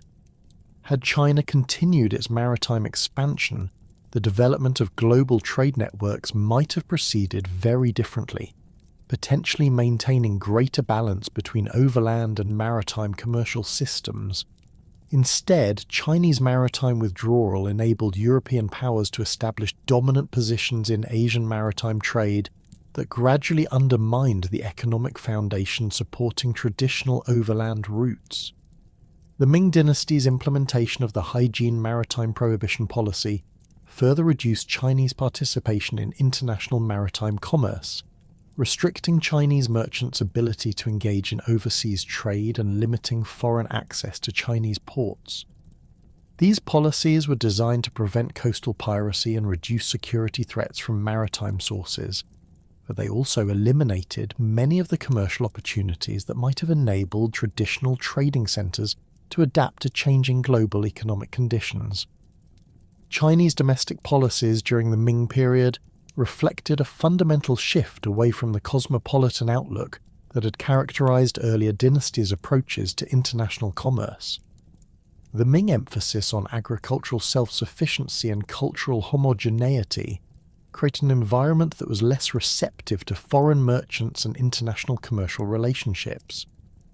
These policy changes reduced demand for many of the luxury goods that had traditionally moved along Silk Road networks, while limiting Chinese merchants' ability to participate in emerging global trading systems. The development of new overland routes connecting Russia with China through Siberian territories offered some alternatives to traditional Central Asian pathways, but these northern routes faced severe geographical and climatic obstacles that limited their commercial potential. The extreme cold, vast distances, and sparse population of Siberian territories made these routes suitable primarily for high-value, low-volume trade rather than the diverse commercial activities that had characterized traditional Silk Road networks. Russian expansion into Siberian territories during the 16th and 17th centuries created political conditions that enabled some overland trade between European and Chinese markets to continue despite the decline of traditional Central Asian routes.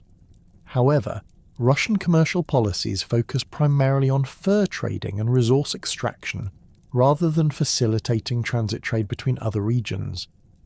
The Russian approach to Siberian commerce emphasized state control and monopolistic practices that limited opportunities for independent merchants and reduced the commercial flexibility that had been essential for traditional Silk Road operations. The transformation of Central Asian political structures during the 15th and 16th centuries created additional obstacles for traditional trade route operations. The rise of the Uzbek Khanates, Safavid Persia, and Mughal India established new political boundaries and administrative systems that often conflicted with the commercial networks that had developed during earlier periods. These new political entities implemented their own commercial policies, taxation systems, and legal frameworks that frequently disrupted established trading relationships and created new barriers to long-distance commerce. The Safavid Empire's establishment in Persia during the early 16th century initially offered some hope for reviving overland trade through Persian territories, as Safavid rulers recognized the economic benefits of international commerce. However, the ongoing conflicts between Safavid Persia and the Ottoman Empire created unstable conditions along traditional trade routes that made commercial operations extremely risky. The frequent warfare between these two powers disrupted transportation networks, destroyed commercial infrastructure, and created political uncertainties that discouraged long-term commercial investment. The gradual decline of traditional Silk Road cities reflected the broader economic changes that were undermining overland trade networks. Cities like Samarkand, Bukhara, and Kashgar, which had prospered for centuries as commercial centres, experienced population decline, reduced economic activity, and deteriorating infrastructure as trade volumes decreased. The specialised commercial knowledge, craft production capabilities, and cultural institutions that had made these cities attractive to international merchants gradually disappeared as economic opportunities shifted to maritime-oriented centres. The transformation of global trade patterns during this period represented more than simple substitution of maritime routes for overland alternatives. The new maritime networks enabled different types of commercial relationships, supported different categories of goods, and created different patterns of cultural exchange than had characterized traditional overland systems. While maritime routes proved more efficient for transporting bulk commodities and standardized manufactured goods, they offered fewer opportunities for the complex cultural interactions and technological exchanges that had enriched civilizations along traditional Silk Road networks. The collapse of traditional Silk Road networks during the 15th and 16th centuries created a political and economic vacuum across Central Asia that emerging powers quickly moved to fill. Russian expansion into Siberia, beginning with Yermak Timofeyevich's conquest of the Sibir Khanate in 1582, represented the most systematic attempt to establish new overland trade connections between European and Asian markets. Unlike the gradual commercial development that had characterized earlier Silk Road evolution, Russian expansion proceeded through deliberate military conquest, followed by administrative colonization, designed to extract maximum economic benefit from newly acquired territories. The Russian approach to Siberian colonization differed fundamentally from earlier patterns of Central Asian political development. Where traditional Silk Road cities had emerged organically around natural geographical advantages and commercial opportunities, Russian settlements in Siberia were established according to strategic plans that prioritized military control and resource extraction over commercial facilitation. The construction of fortified outposts at regular intervals along major rivers created a network of administrative centres that could enforce Russian authority while providing bases for further territorial expansion. Russian military technology provided decisive advantages in conquering Siberian territories, particularly their use of firearms against indigenous populations who possessed primarily traditional weapons.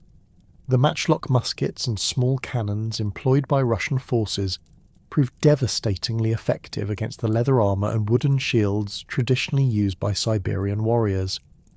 However, the extreme climate and vast distances of Siberian territories created logistical challenges that forced Russian commanders to adapt their military methods to local conditions.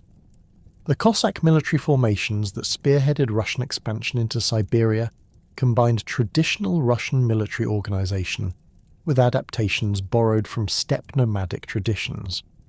These semi-independent warrior communities possessed the mobility and self-sufficiency necessary for operating in Siberian wilderness conditions, while their military effectiveness enabled small Russian forces to control vast territories inhabited by much larger indigenous populations.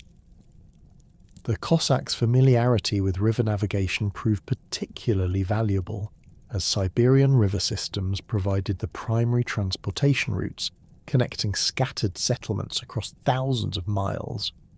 Russian fur trading operations in Siberia created the first systematic economic exploitation of these territories, establishing collection systems that channeled valuable pelts toward European markets through Moscow and other Western Russian cities. The Yasuk tribute system required indigenous communities to provide specified quantities of fur pelts to Russian administrators, creating steady revenue streams that helped finance further territorial expansion. Sable, ermine, and other high-value furs from Siberian sources commanded premium prices in European markets, generating profits that justify the enormous costs associated with maintaining Russian administration across such vast and inhospitable territories. The development of the Trans-Siberian route connecting Moscow with Chinese territories required overcoming geographical obstacles that had prevented earlier attempts at establishing reliable overland connections between European and East Asian markets. The route's northern path avoided many of the political complications that had disrupted traditional Central Asian networks, but it presented severe climatic challenges that limited travel to specific seasons and required specialized equipment and techniques for surviving extreme cold conditions. Russian diplomatic relations with China developed gradually through border negotiations that established the legal framework for commercial exchanges between the two empires. The Treaty of Nechinsk in 1689 resolved territorial disputes along the Amur River while creating the first formal diplomatic agreement between Russia and China. This treaty established precedents for Russian-Chinese commercial relationships that would influence trade development for the next 2 centuries, including provisions for diplomatic missions, border crossing procedures, and dispute resolution mechanisms. The establishment of Kyakhta as the primary trading post for Russian-Chinese commerce created a new type of commercial centre that differed significantly from traditional Silk Road cities. Located on the Russian-Chinese border, Kyakhta functioned as a controlled interface between 2 imperial systems rather than an independent commercial hub. Russian and Chinese merchants conducted business under strict governmental supervision, with officials from both empires monitoring transactions and collecting custom duties according to predetermined agreements. Trade goods flowing through Kyakhta reflected the different economic priorities that characterized Russian-Chinese commercial relationships compared to earlier Silk Road networks. Russian merchants primarily sought Chinese tea, silk, and porcelain, while offering furs, leather goods, and European manufactured products in exchange. The volume and variety of goods moving through Kyakhta remained limited compared to the diverse commercial activities that had characterized traditional Silk Road cities during their peak periods, but the regularity and security of these exchanges provided reliable revenue for both governments. The tea trade became the dominant component of Russian-Chinese commerce, with Russian consumption of Chinese tea growing dramatically during the 17th and 18th centuries. Russian merchants developed specialized techniques for transporting tea across Siberian territories without significant deterioration in quality, including the use of specially designed containers and careful attention to moisture control during long overland journeys. The popularity of tea in Russian society created steady demand that supported regular commercial expeditions despite the enormous distances and harsh conditions involved. Chinese policies toward Russian trade reflected the broader changes in Chinese attitudes toward foreign commerce that had emerged during the Ming and early Qing periods. Chinese officials viewed Russian merchants as representatives of a neighbouring empire rather than independent commercial operators, leading to diplomatic protocols that emphasized governmental control over private commercial initiative. These policies limited the scope of Russian-Chinese trade, but provided stability and predictability that enabled sustained commercial relationships over extended periods. The rise of the Safavid Empire in Persia during the early 16th century created new political conditions that affected traditional trade routes connecting Central Asia with Middle Eastern and European markets. Shah Ismail's establishment of Safavid control over Persian territories in 1501 brought political unification to regions that had been fragmented among competing local rulers for over a century. The Safavid administrative system combined Persian bureaucratic traditions with Turkmen military organization, creating governmental structures capable of managing the complex commercial relationships that had traditionally supported Persian participation in long-distance trade. Safavid economic policies actively encouraged commercial development through infrastructure investments and legal reforms designed to attract merchants and stimulate trade activities. Shah Abbas I's construction projects during the early 17th century included new roads, bridges and caravanserais that improved transportation conditions along routes connecting Persian territories with Central Asian and Indian markets. The new Safavid capital at Isfahan became a major commercial centre that attracted merchants from across the Islamic world, creating market opportunities that partially compensated for the decline of traditional Central Asian trading cities. The Safavid silk industry represented the most successful adaptation of traditional Silk Road production techniques to early modern economic conditions. Persian silk producers developed new cultivation methods and processing techniques that enabled them to compete effectively with Chinese silk in Middle Eastern and European markets.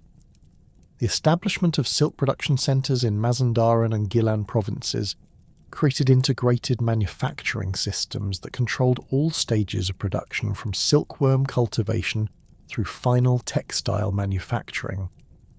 Persian carpet production during the Safavid period achieved unprecedented levels of artistic sophistication and technical excellence, creating luxury goods that commanded premium prices in international markets.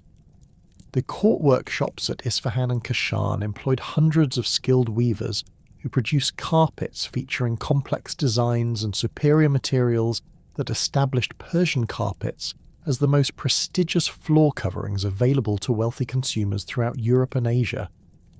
These carpet workshops maintained direct commercial relationships with international merchants, bypassing traditional intermediary networks that had characterized earlier periods of Persian craft production. Safavid diplomatic relationships with European powers created new opportunities for Persian participation in emerging global trade networks. Portuguese, Dutch and English merchants established trading posts in Persian territories, offering access to maritime commercial networks that connected Persian producers with European and colonial markets. These relationships enabled Persian merchants to diversify their commercial activities beyond traditional overland routes, while maintaining their established connections with Central Asian and Indian trading partners. The Ottoman Empire's expansion during the 16th century created the largest Islamic political entity since the Abbasid Caliphate, controlling territories that included crucial segments of traditional Silk Road networks. Ottoman administration of former Byzantine, Mamluk and various Anatolian territories required integrating diverse populations and economic systems into a unified imperial structure. The Ottoman approach to managing this diversity emphasized practical accommodation of local customs and commercial practices, rather than wholesale imposition of uniform administrative systems. Ottoman control over Constantinople and other strategic cities along traditional east-west trade routes provided them with significant influence over commercial flows between Asian and European markets. However, Ottoman policies toward long-distance trade reflected different priorities from those of earlier powers that had actively promoted Silk Road commerce. The Ottomans focused primarily on extracting revenue from existing trade flows through taxation and regulation, rather than investing in infrastructure improvements or commercial promotion that might have expanded trade volumes. The Devshirme system of recruiting administrative personnel from Christian populations provided the Ottoman Empire with educated bureaucrats who possessed knowledge of local conditions and commercial practices in diverse territories. These administrators proved particularly valuable in managing the complex commercial relationships that characterized Ottoman territories, as they understood both imperial policies and local commercial customs. The system's emphasis on merit-based advancement created opportunities for talented individuals from various backgrounds to achieve influential positions within the imperial administration.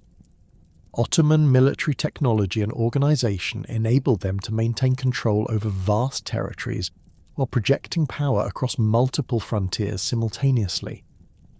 The Janissary Corps provided the empire with professional infantry forces equipped with firearms and artillery, while the Ottoman navy dominated the eastern Mediterranean and challenged European maritime powers in the Indian Ocean.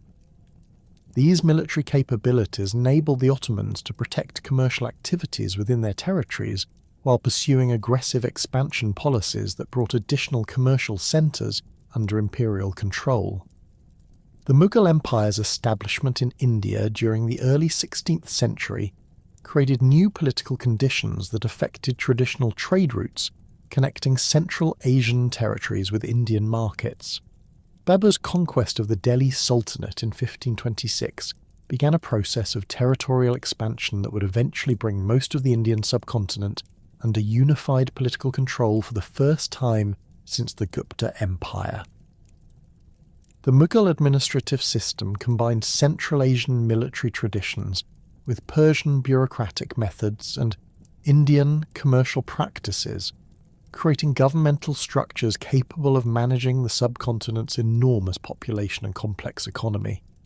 Mughal policies toward long-distance trade reflected the empire's Central Asian origins and continued connections with traditional Silk Road networks. The Mughal court maintained diplomatic relationships with Safavid Persia, Ottoman territories, and various Central Asian rulers, creating political conditions that facilitated commercial exchanges across traditional trade routes. Mughal merchants continued to participate in overland trade networks even as maritime alternatives became increasingly important for Indian Ocean commerce.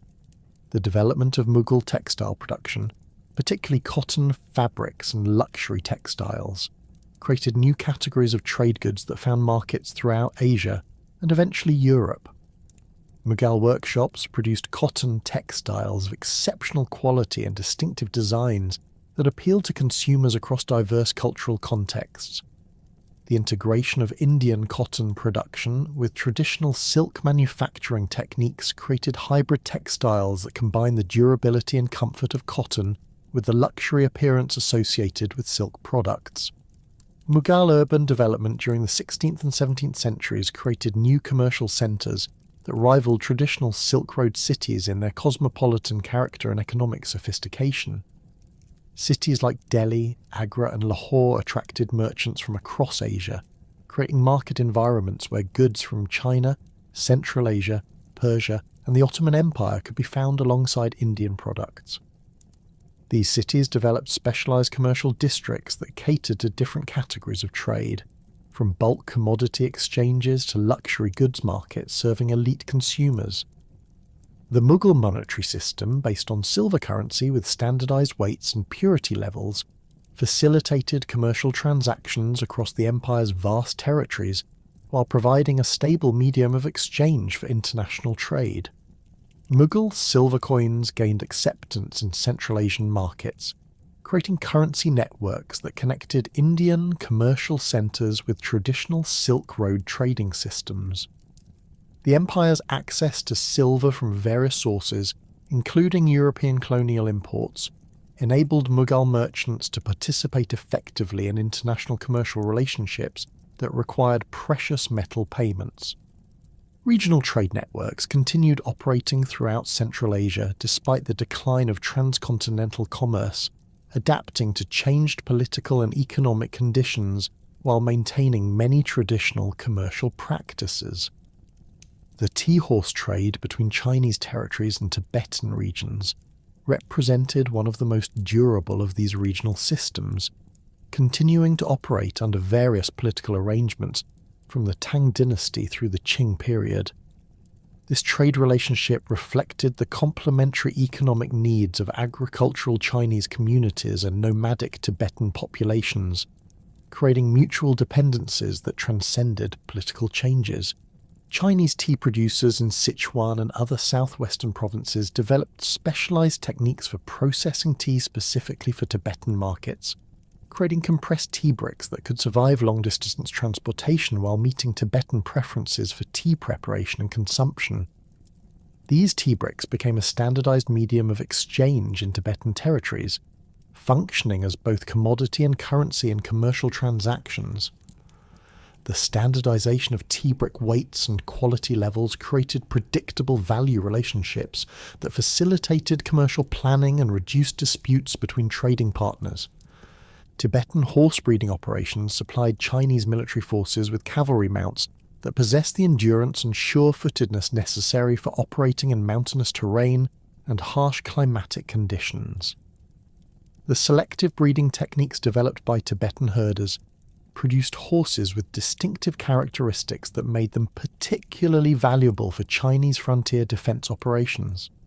The Chinese government's willingness to pay premium prices for high-quality Tibetan horses created steady demand that supported extensive pastoral operations throughout Tibetan territories.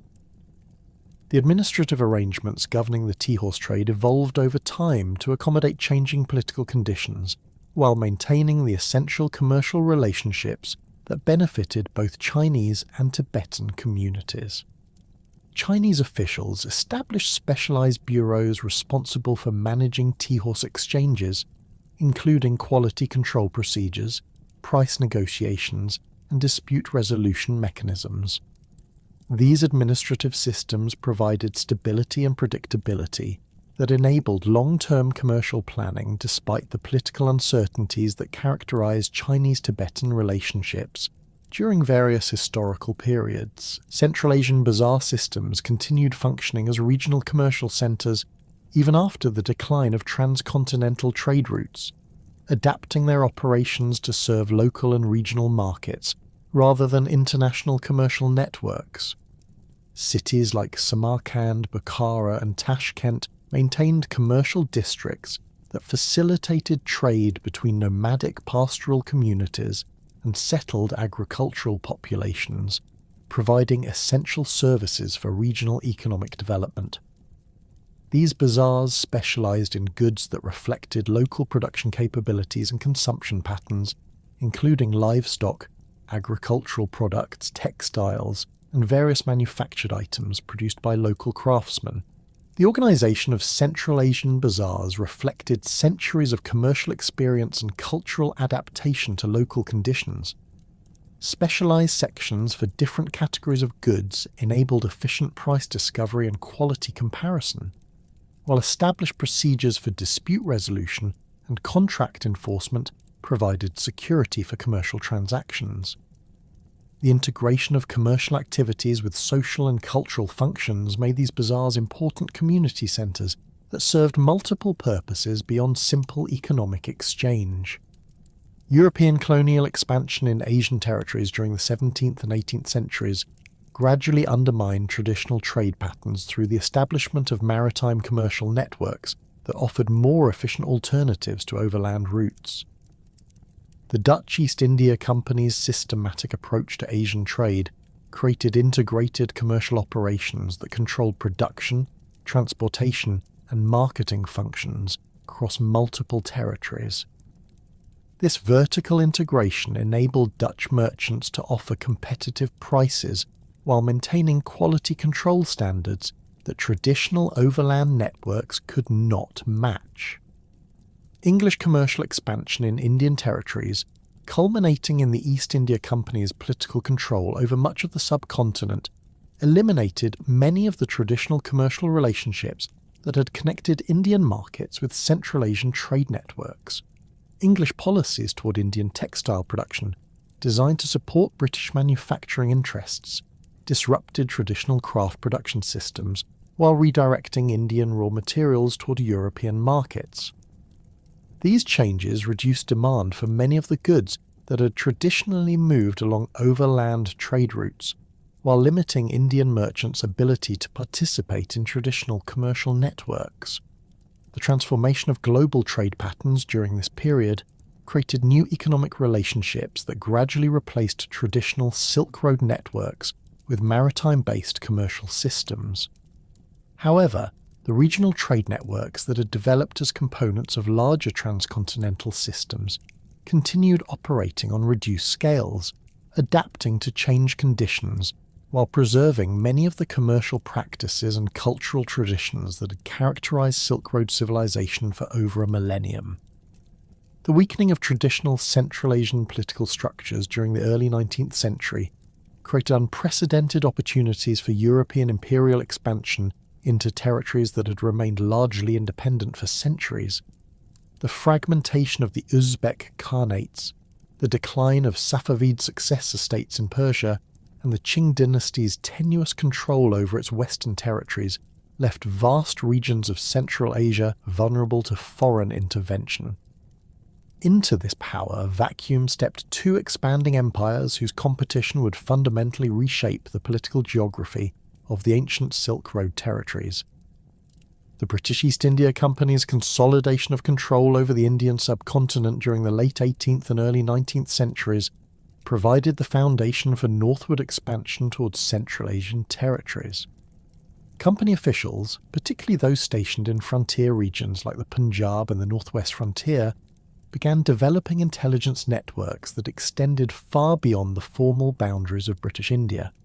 These networks, composed of merchants, explorers, and local informants, gathered detailed information about political conditions, military capabilities, and economic opportunities in Afghanistan, Central Asia, and the approaches to Russian territories. British strategic thinking regarding Central Asia reflected deep concerns about Russian expansion toward India, concerns that would shape imperial policy for nearly a century. The spectre of Russian forces advancing through Central Asian territories toward the vulnerable northern frontiers of British India haunted British strategic planners who envisioned nightmare scenarios of coordinated Russian-Persian attacks that could threaten the jewel of the British Empire.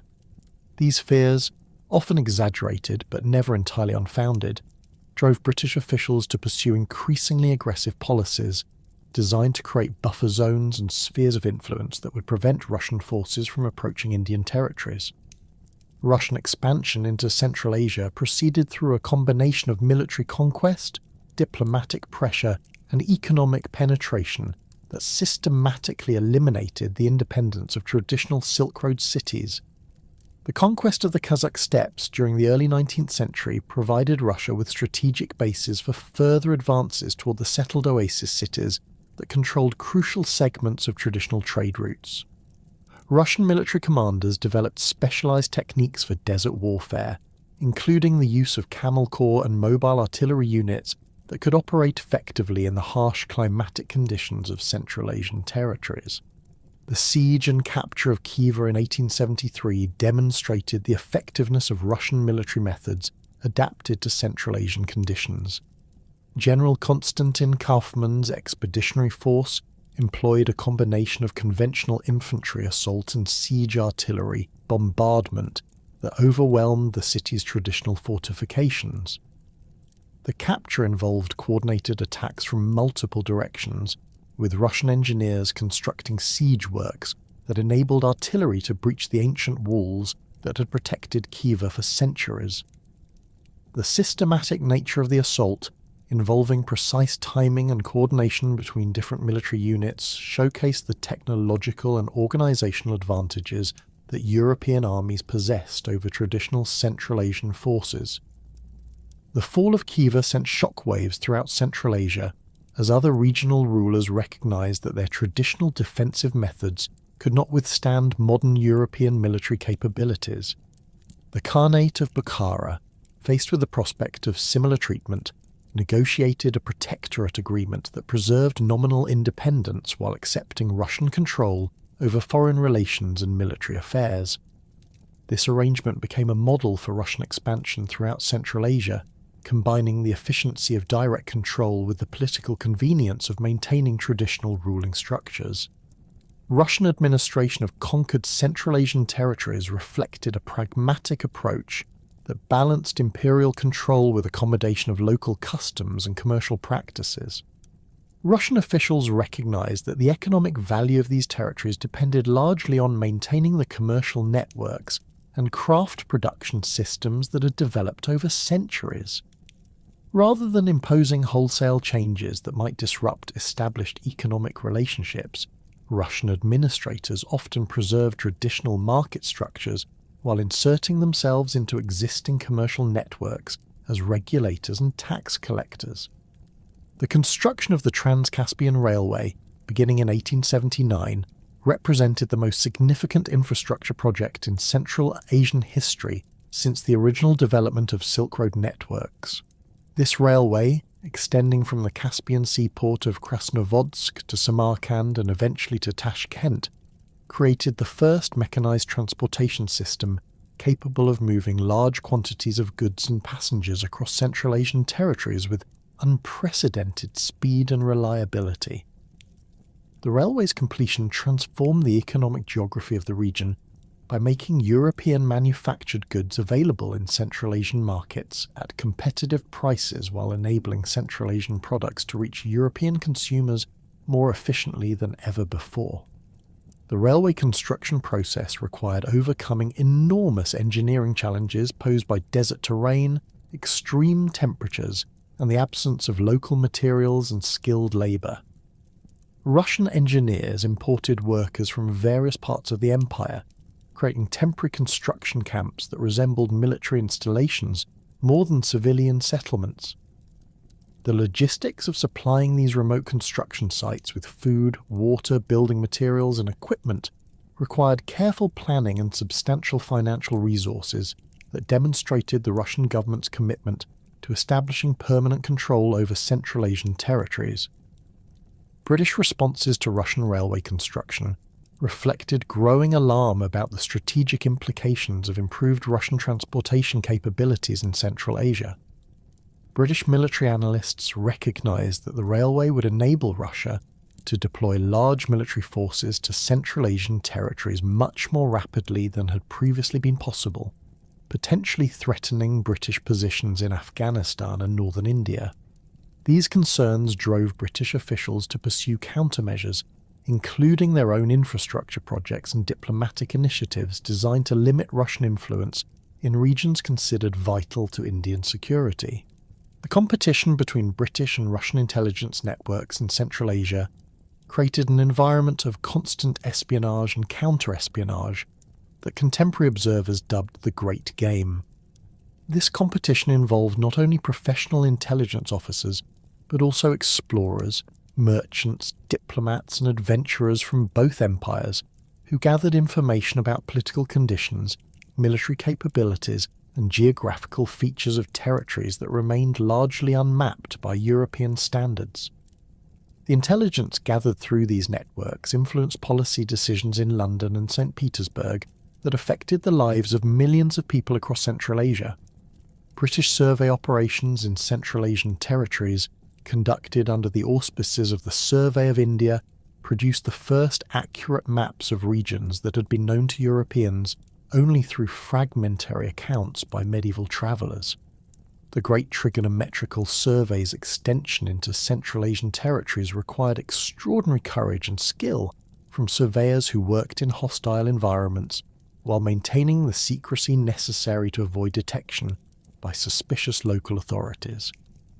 These surveyors, often working disguised as merchants or pilgrims, used ingenious techniques to measure distances and elevations while conducting their covert mapping operations.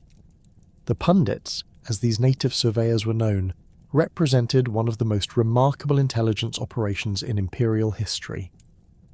These carefully trained individuals, recruited primarily from border regions of British India, could blend into local populations while conducting sophisticated geographical and political intelligence gathering.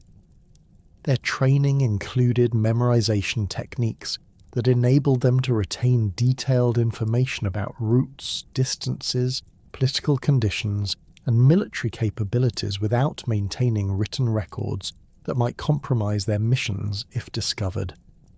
Russian archaeological expeditions to Central Asian territories during the late 19th century combined scientific research with intelligence gathering and political assertion of imperial claims. These expeditions, often funded by the Imperial Russian Geographical Society, conducted systematic excavations at sites like Samarkand, Merv, and various locations along traditional Silk Road routes.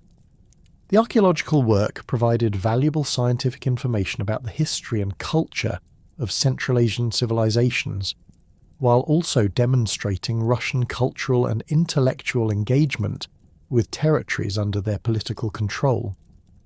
The work of Russian archaeologist Alexander Cunningham at sites throughout Central Asia revealed the extraordinary artistic and cultural achievements of medieval Silk Road civilizations. Cunningham's excavations uncovered architectural remains, artistic objects, and documentary materials that provided unprecedented insight into the daily life, commercial practices, and cultural traditions of the peoples who had created and maintained the Silk Road networks.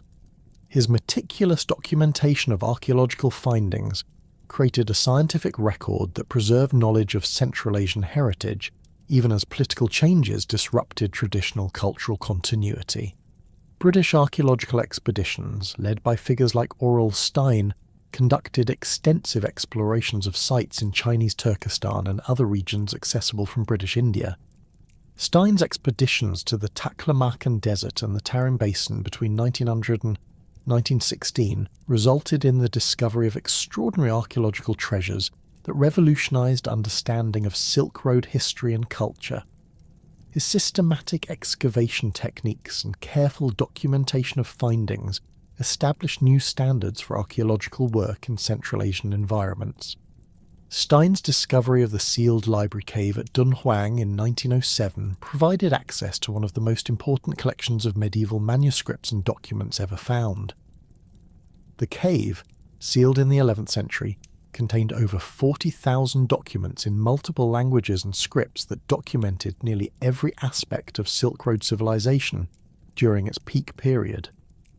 These materials included Buddhist texts, commercial contracts, official correspondence, literary works, and administrative documents that provided unprecedented insight into the complexity and sophistication of medieval Central Asian society.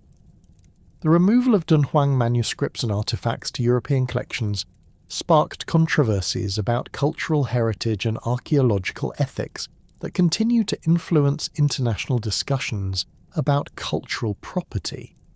Stein's acquisition of thousands of manuscripts, paintings, and textiles from Dunhuang for British collections was facilitated by payments to local monks who controlled access to the site. But the legitimacy of these transactions became increasingly questionable as nationalist movements in China began asserting claims to cultural patrimony. Paul Pelliot's French expedition to Central Asia, conducted simultaneously with Stein's work, employed different methods but achieved similarly significant results in documenting Silk Road heritage.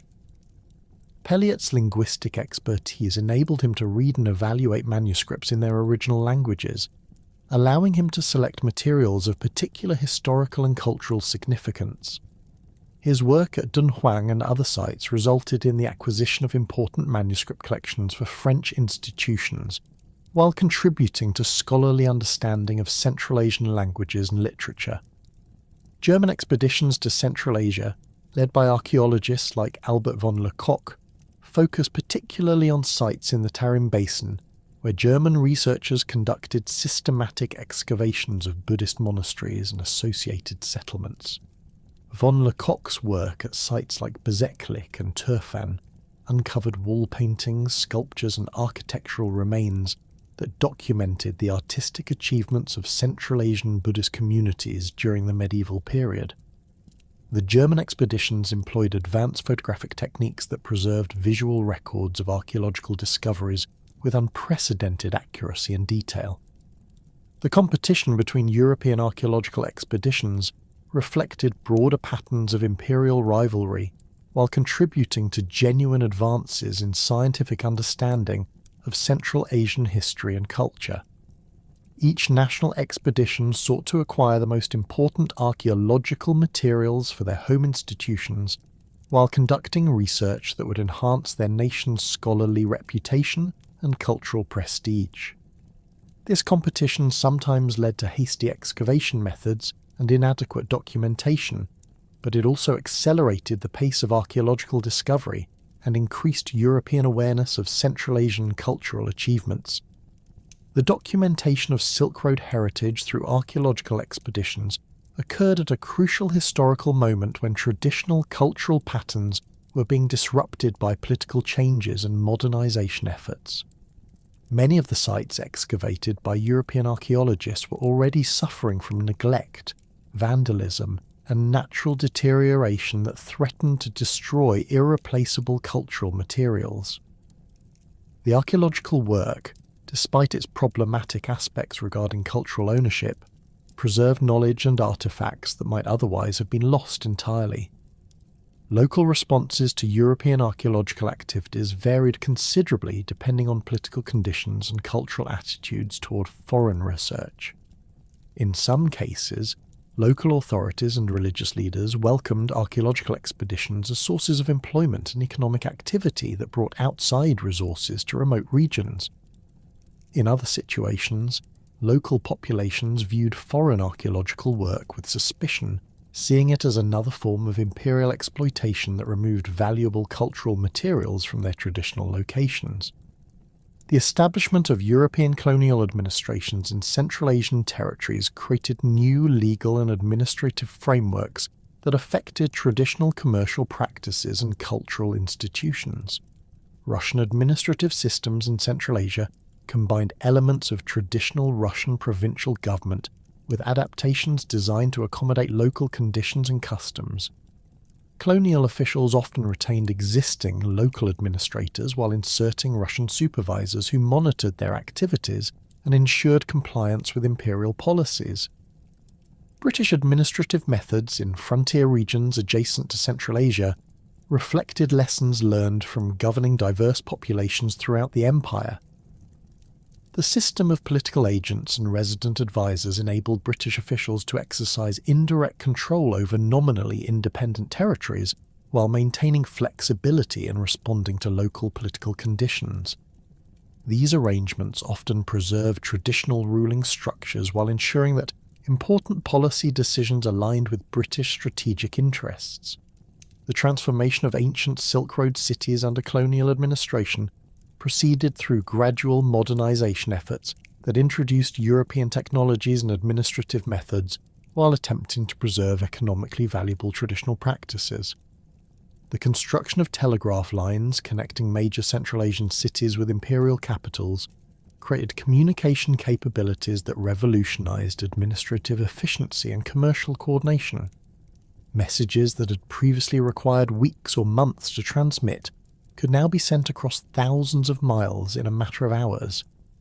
Modern banking systems introduced by colonial administrations provided new financial services that gradually replaced traditional hawala networks and other informal financial arrangements. European banks established branches in major Central Asian cities, offering currency exchange, credit facilities, and international transfer services that facilitated trade with European markets. These modern financial institutions operated alongside traditional commercial practices, creating hybrid systems that combined European efficiency with local knowledge and relationships. The introduction of modern medical services in colonial territories brought European medical knowledge to populations that had previously relied primarily on traditional healing practices. Colonial medical officers established hospitals and clinics that provided treatment for diseases and injuries, while also conducting research on health conditions specific to Central Asian environments. The integration of European medical practices with traditional healing knowledge created new approaches to healthcare that combined the best elements of both systems. Educational reforms implemented by colonial administrations introduced European curricula and teaching methods while attempting to preserve valuable elements of traditional educational systems. The establishment of modern schools in major cities provided access to European languages, scientific knowledge, and technical skills that enabled local populations to participate more effectively in the modernising economy. These educational initiatives often faced resistance from traditional religious authorities who viewed European education as a threat to established cultural and religious values. The preservation of historical sites and cultural monuments under colonial administration reflected competing priorities between development needs and cultural conservation. Colonial officials recognised the historical and artistic value of ancient Silk Road monuments, while also facing practical pressures to utilise available land and resources for modern development projects. The decisions made during this period regarding which sites to preserve and which to allow deterioration or destruction would have lasting consequences for Central Asian cultural heritage. The construction of modern transportation infrastructure, including roads, railways and telegraph lines, often required decisions about routing that affected historical sites and traditional settlement patterns. Colonial engineers generally prioritised efficiency and cost considerations over historical preservation, leading to the destruction or alteration of some ancient sites while inadvertently protecting others through their remote locations. The long-term impact of these infrastructure decisions would continue to influence Central Asian development patterns well into the modern era. The documentation efforts undertaken by colonial administrators and researchers created extensive records of traditional practices, languages, and cultural institutions that were already beginning to change under the influence of modernization. These ethnographic and linguistic studies preserved knowledge that might otherwise have been lost as traditional ways of life adapted to new economic and political conditions.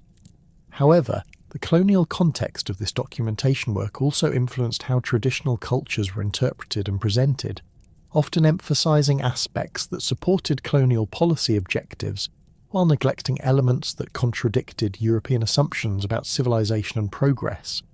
The archaeological expeditions and colonial documentation efforts of the early 20th century had inadvertently planted the seeds for a remarkable transformation in how the world would come to understand and romanticize the ancient Silk Road. As European scholars returned from Central Asian expeditions with manuscripts, artifacts, and photographs that revealed the extraordinary cultural achievements of medieval trading civilizations, a new narrative began emerging in academic circles and popular culture that would eventually reshape global perceptions of East-West connections. The publication of archaeological findings from sites like Dunhuang, Turfan and Samarkand during the 1910s and 1920s coincided with a period of growing Western fascination with Oriental cultures and ancient civilizations. European and American audiences, weary from the devastation of World War I and increasingly sceptical of industrial modernity, found themselves captivated by accounts of ancient trading cities where diverse cultures had coexisted peacefully and prospered through commercial cooperation. The Silk Road began to represent an idealized vision of international harmony and cultural exchange that contrasted sharply with the nationalist conflicts and imperial rivalries that had dominated recent history. German geographer Ferdinand von Richthofen's coining of the term Seidenstrasse in 1877 had initially described a specific set of trade routes, but by the 1920s the concept had evolved into something far more expansive and romantic.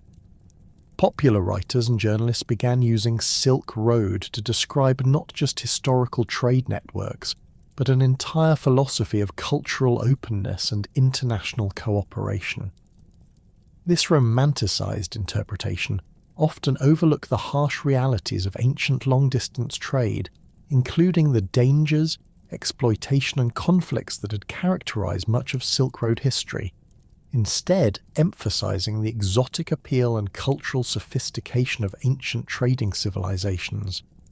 The work of scholars like Paul Pelliot and Aurel Stein provided the factual foundation for this romanticization through their meticulous documentation of Silk Road archaeological sites and manuscript collections. Pelliot's linguistic expertise enabled him to translate and interpret documents that reveal the complexity of medieval Central Asian society. while Stein's photographic documentation preserved visual records of artistic achievements that demonstrated the high level of cultural development along ancient trade routes.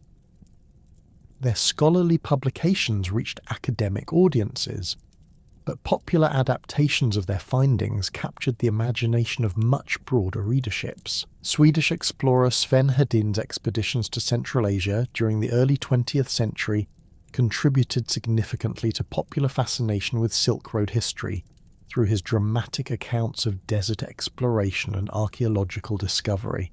Hedin's books, translated into multiple languages and widely distributed, combined rigorous geographical research with adventure narratives that appealed to general audiences. His descriptions of discovering ancient cities buried in desert sands, complete with preserved artifacts and architectural remains, created powerful images that would influence popular conceptions of Silk Road history for decades. The establishment of the Soviet Union fundamentally altered the political landscape of Central Asian territories that had been crucial components of historical Silk Road networks. Soviet policies towards Central Asian republics reflected complex tensions between modernization objectives and cultural preservation concerns. The Communist Party's commitment to rapid industrialization and social transformation often conflicted with traditional ways of life that had preserved elements of Silk Road cultural heritage. Soviet planners viewed many traditional practices as obstacles to progress that needed to be eliminated or fundamentally reformed. Soviet archaeological programs in Central Asia during the 1920s and 1930s approached Silk Road heritage from materialist historical perspectives that emphasized economic relationships and class conflicts rather than cultural exchange and international cooperation. Soviet archaeologists conducted extensive excavations at sites throughout Central Asia, producing valuable scientific documentation while interpreting their findings according to Marxist-Leninist theoretical frameworks. These interpretations often emphasized the exploitation of common people by merchant elites and ruling classes, rather than celebrating the cultural achievements that had emerged from commercial prosperity. The construction of modern transportation infrastructure in Soviet Central Asia created new connections between regions that had been isolated since the decline of traditional trade routes. The Turksib Railway, completed in 1931, linked Central Asian cotton-producing regions with industrial centres in Russia and Siberia, creating economic relationships that echoed some aspects of historical Silk Road commerce, while serving very different political and economic objectives. Soviet planners designed these transportation networks to facilitate resource extraction and industrial development rather than international trade and cultural exchange. World War II brought renewed attention to Central Asian territories as the Soviet Union relocated industrial facilities eastward to avoid German occupation. This wartime industrialization introduced modern manufacturing capabilities to regions that had previously remained largely agricultural, creating new economic foundations that would influence post-war development patterns. The war also demonstrated the strategic importance of Central Asian territories for connecting European Russia with Asian allies, reviving awareness of the geographical advantages that had made these regions crucial for historical trade networks. The emergence of independent nation-states in Central Asia following the collapse of the Soviet Union in 1991 created new political conditions that enabled renewed interest in Silk Road heritage as a source of national identity and international recognition. Countries like Kazakhstan, Uzbekistan, Kyrgyzstan, Tajikistan, and Turkmenistan began promoting their historical connections to Silk Road civilizations as part of efforts to establish distinct national cultures and attract international tourism and investment. This post-Soviet rediscovery of Silk Road heritage often emphasized the positive aspects of historical cultural exchange, while downplaying the conflicts and exploitation that had also characterized ancient trade networks. UNESCO's World Heritage Programme provided international recognition and preservation support for Silk Road archaeological sites beginning in the 1980s. The designation of sites like Samarkand, Bukhara and Khiva as World Heritage locations acknowledge their outstanding universal value while providing frameworks for conservation efforts that balance preservation needs with modern development pressures. These UNESCO designations also enhance the international profile of Central Asian cultural heritage, contributing to growing global awareness of Silk Road history and its contemporary relevance. The development of international conservation projects at Silk Road sites during the 1990s and 2000s brought together expertise from multiple countries to address preservation challenges that exceeded the capabilities of individual nations. The Getty Conservation Institute's work at sites like the Mogao Caves at Dunhuang demonstrated how international cooperation could achieve the conservation objectives while respecting local sovereignty and cultural values. These projects also provided training opportunities for local conservation professionals, building capacity for long-term heritage preservation. Chinese economic reforms beginning in the 1980s created new opportunities for developing Western Chinese territories that included important historical Silk Road regions. The government's Western Development Strategy, launched in 2000, included substantial investments in transportation infrastructure, urban development, and tourism promotion that affected areas like Xinjiang, Gansu, and other provinces with significant Silk Road heritage. These development efforts often emphasized the historical importance of Silk Road connections, while pursuing modernization objectives that sometimes conflicted with heritage preservation priorities. The launch of China's Belt and Road Initiative in 2013 represented the most ambitious attempt to revive Silk Road connectivity since the medieval period.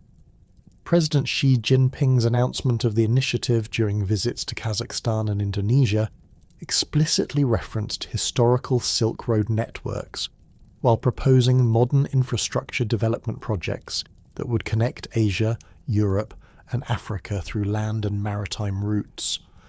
The initiative's scope, involving potential investments exceeding $1 trillion across more than 60 countries, demonstrated China's commitment to recreating the economic integration that had characterized historical Silk Road networks.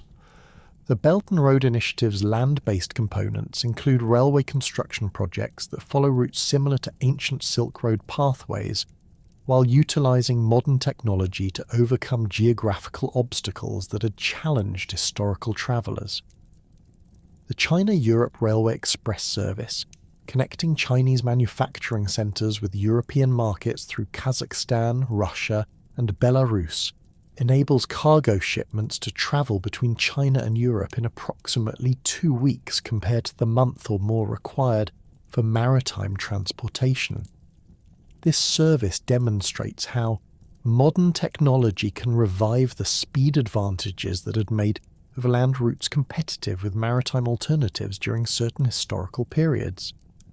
Infrastructure development projects associated with the Belt and Road Initiative include port construction, highway development, and telecommunications networks that create modern equivalents of the caravanserais, roads, and communication systems that had supported historical Silk Road commerce.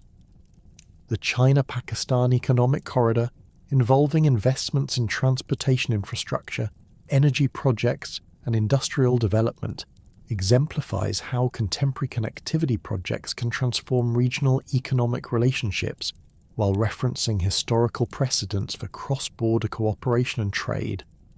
The Belt and Road Initiative's emphasis on cultural exchange and people-to-people connections explicitly acknowledges the cultural dimensions of historical Silk Road networks while promoting contemporary educational exchanges, tourism development, and cultural preservation projects.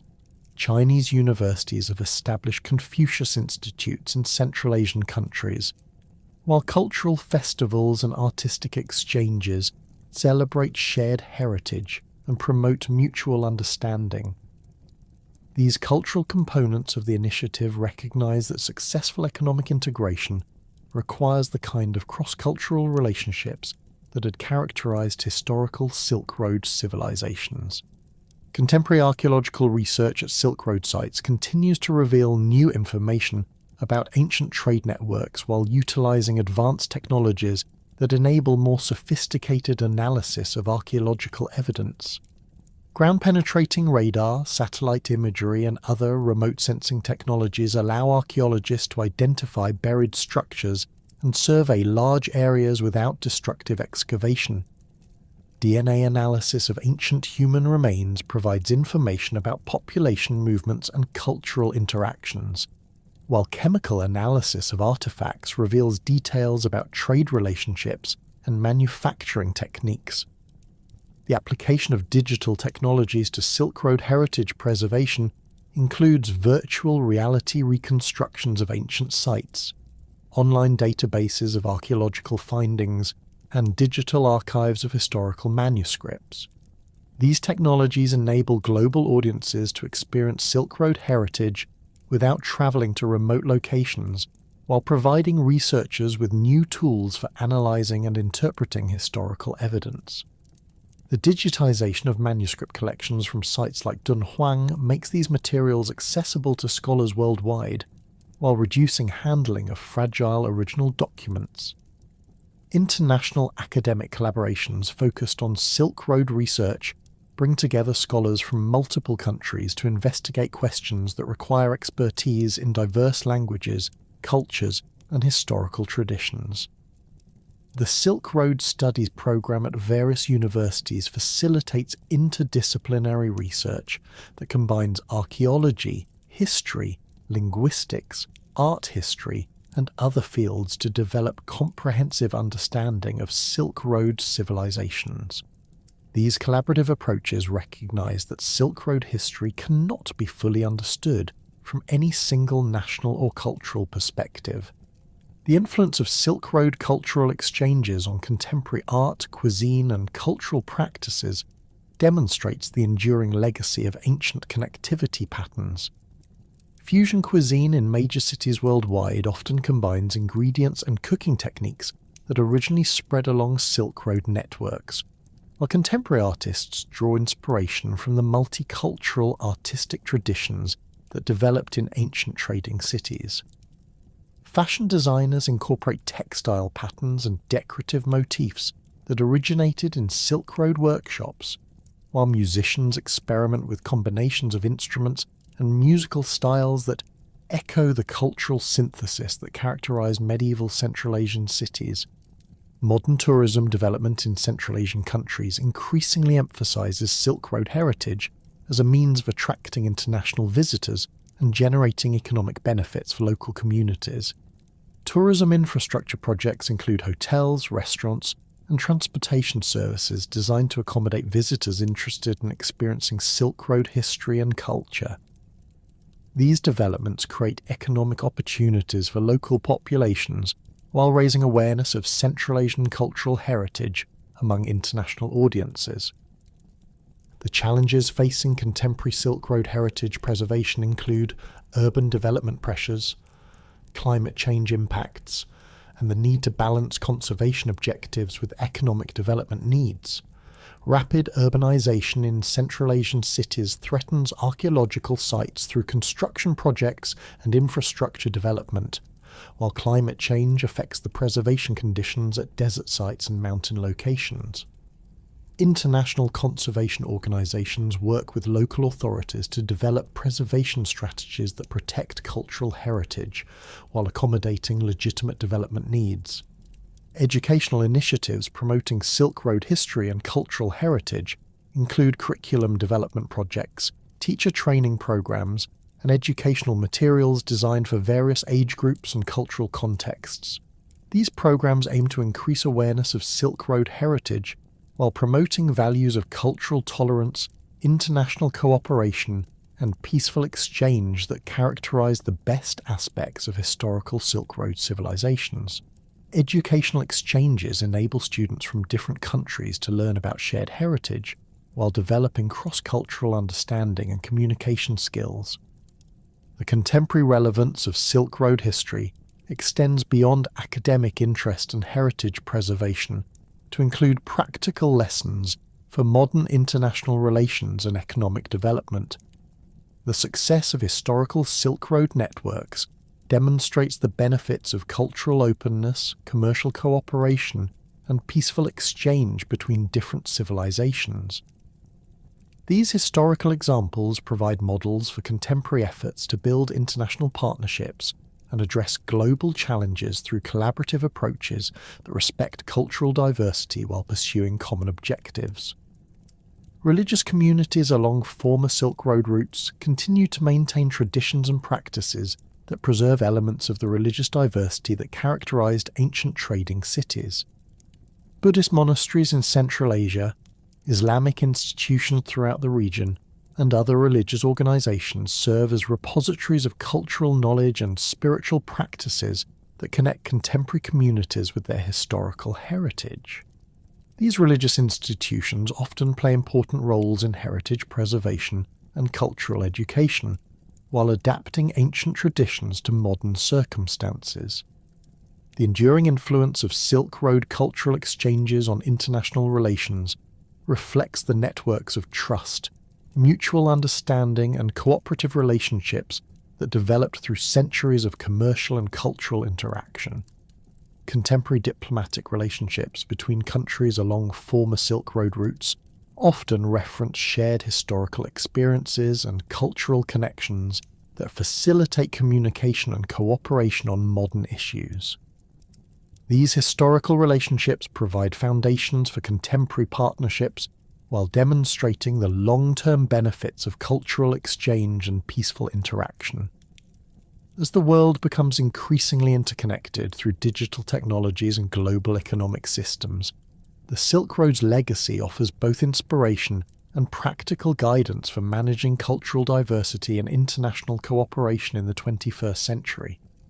The ancient trading networks that connected civilizations across Eurasia for over a millennium demonstrate humanity's capacity for peaceful exchange and mutual benefit across cultural boundaries.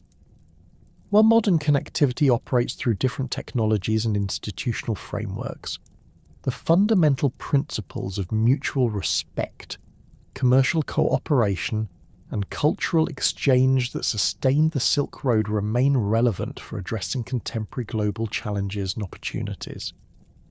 The Silk Road's transformation from historical reality to modern symbol reflects its enduring significance as a model for international cooperation and cultural exchange.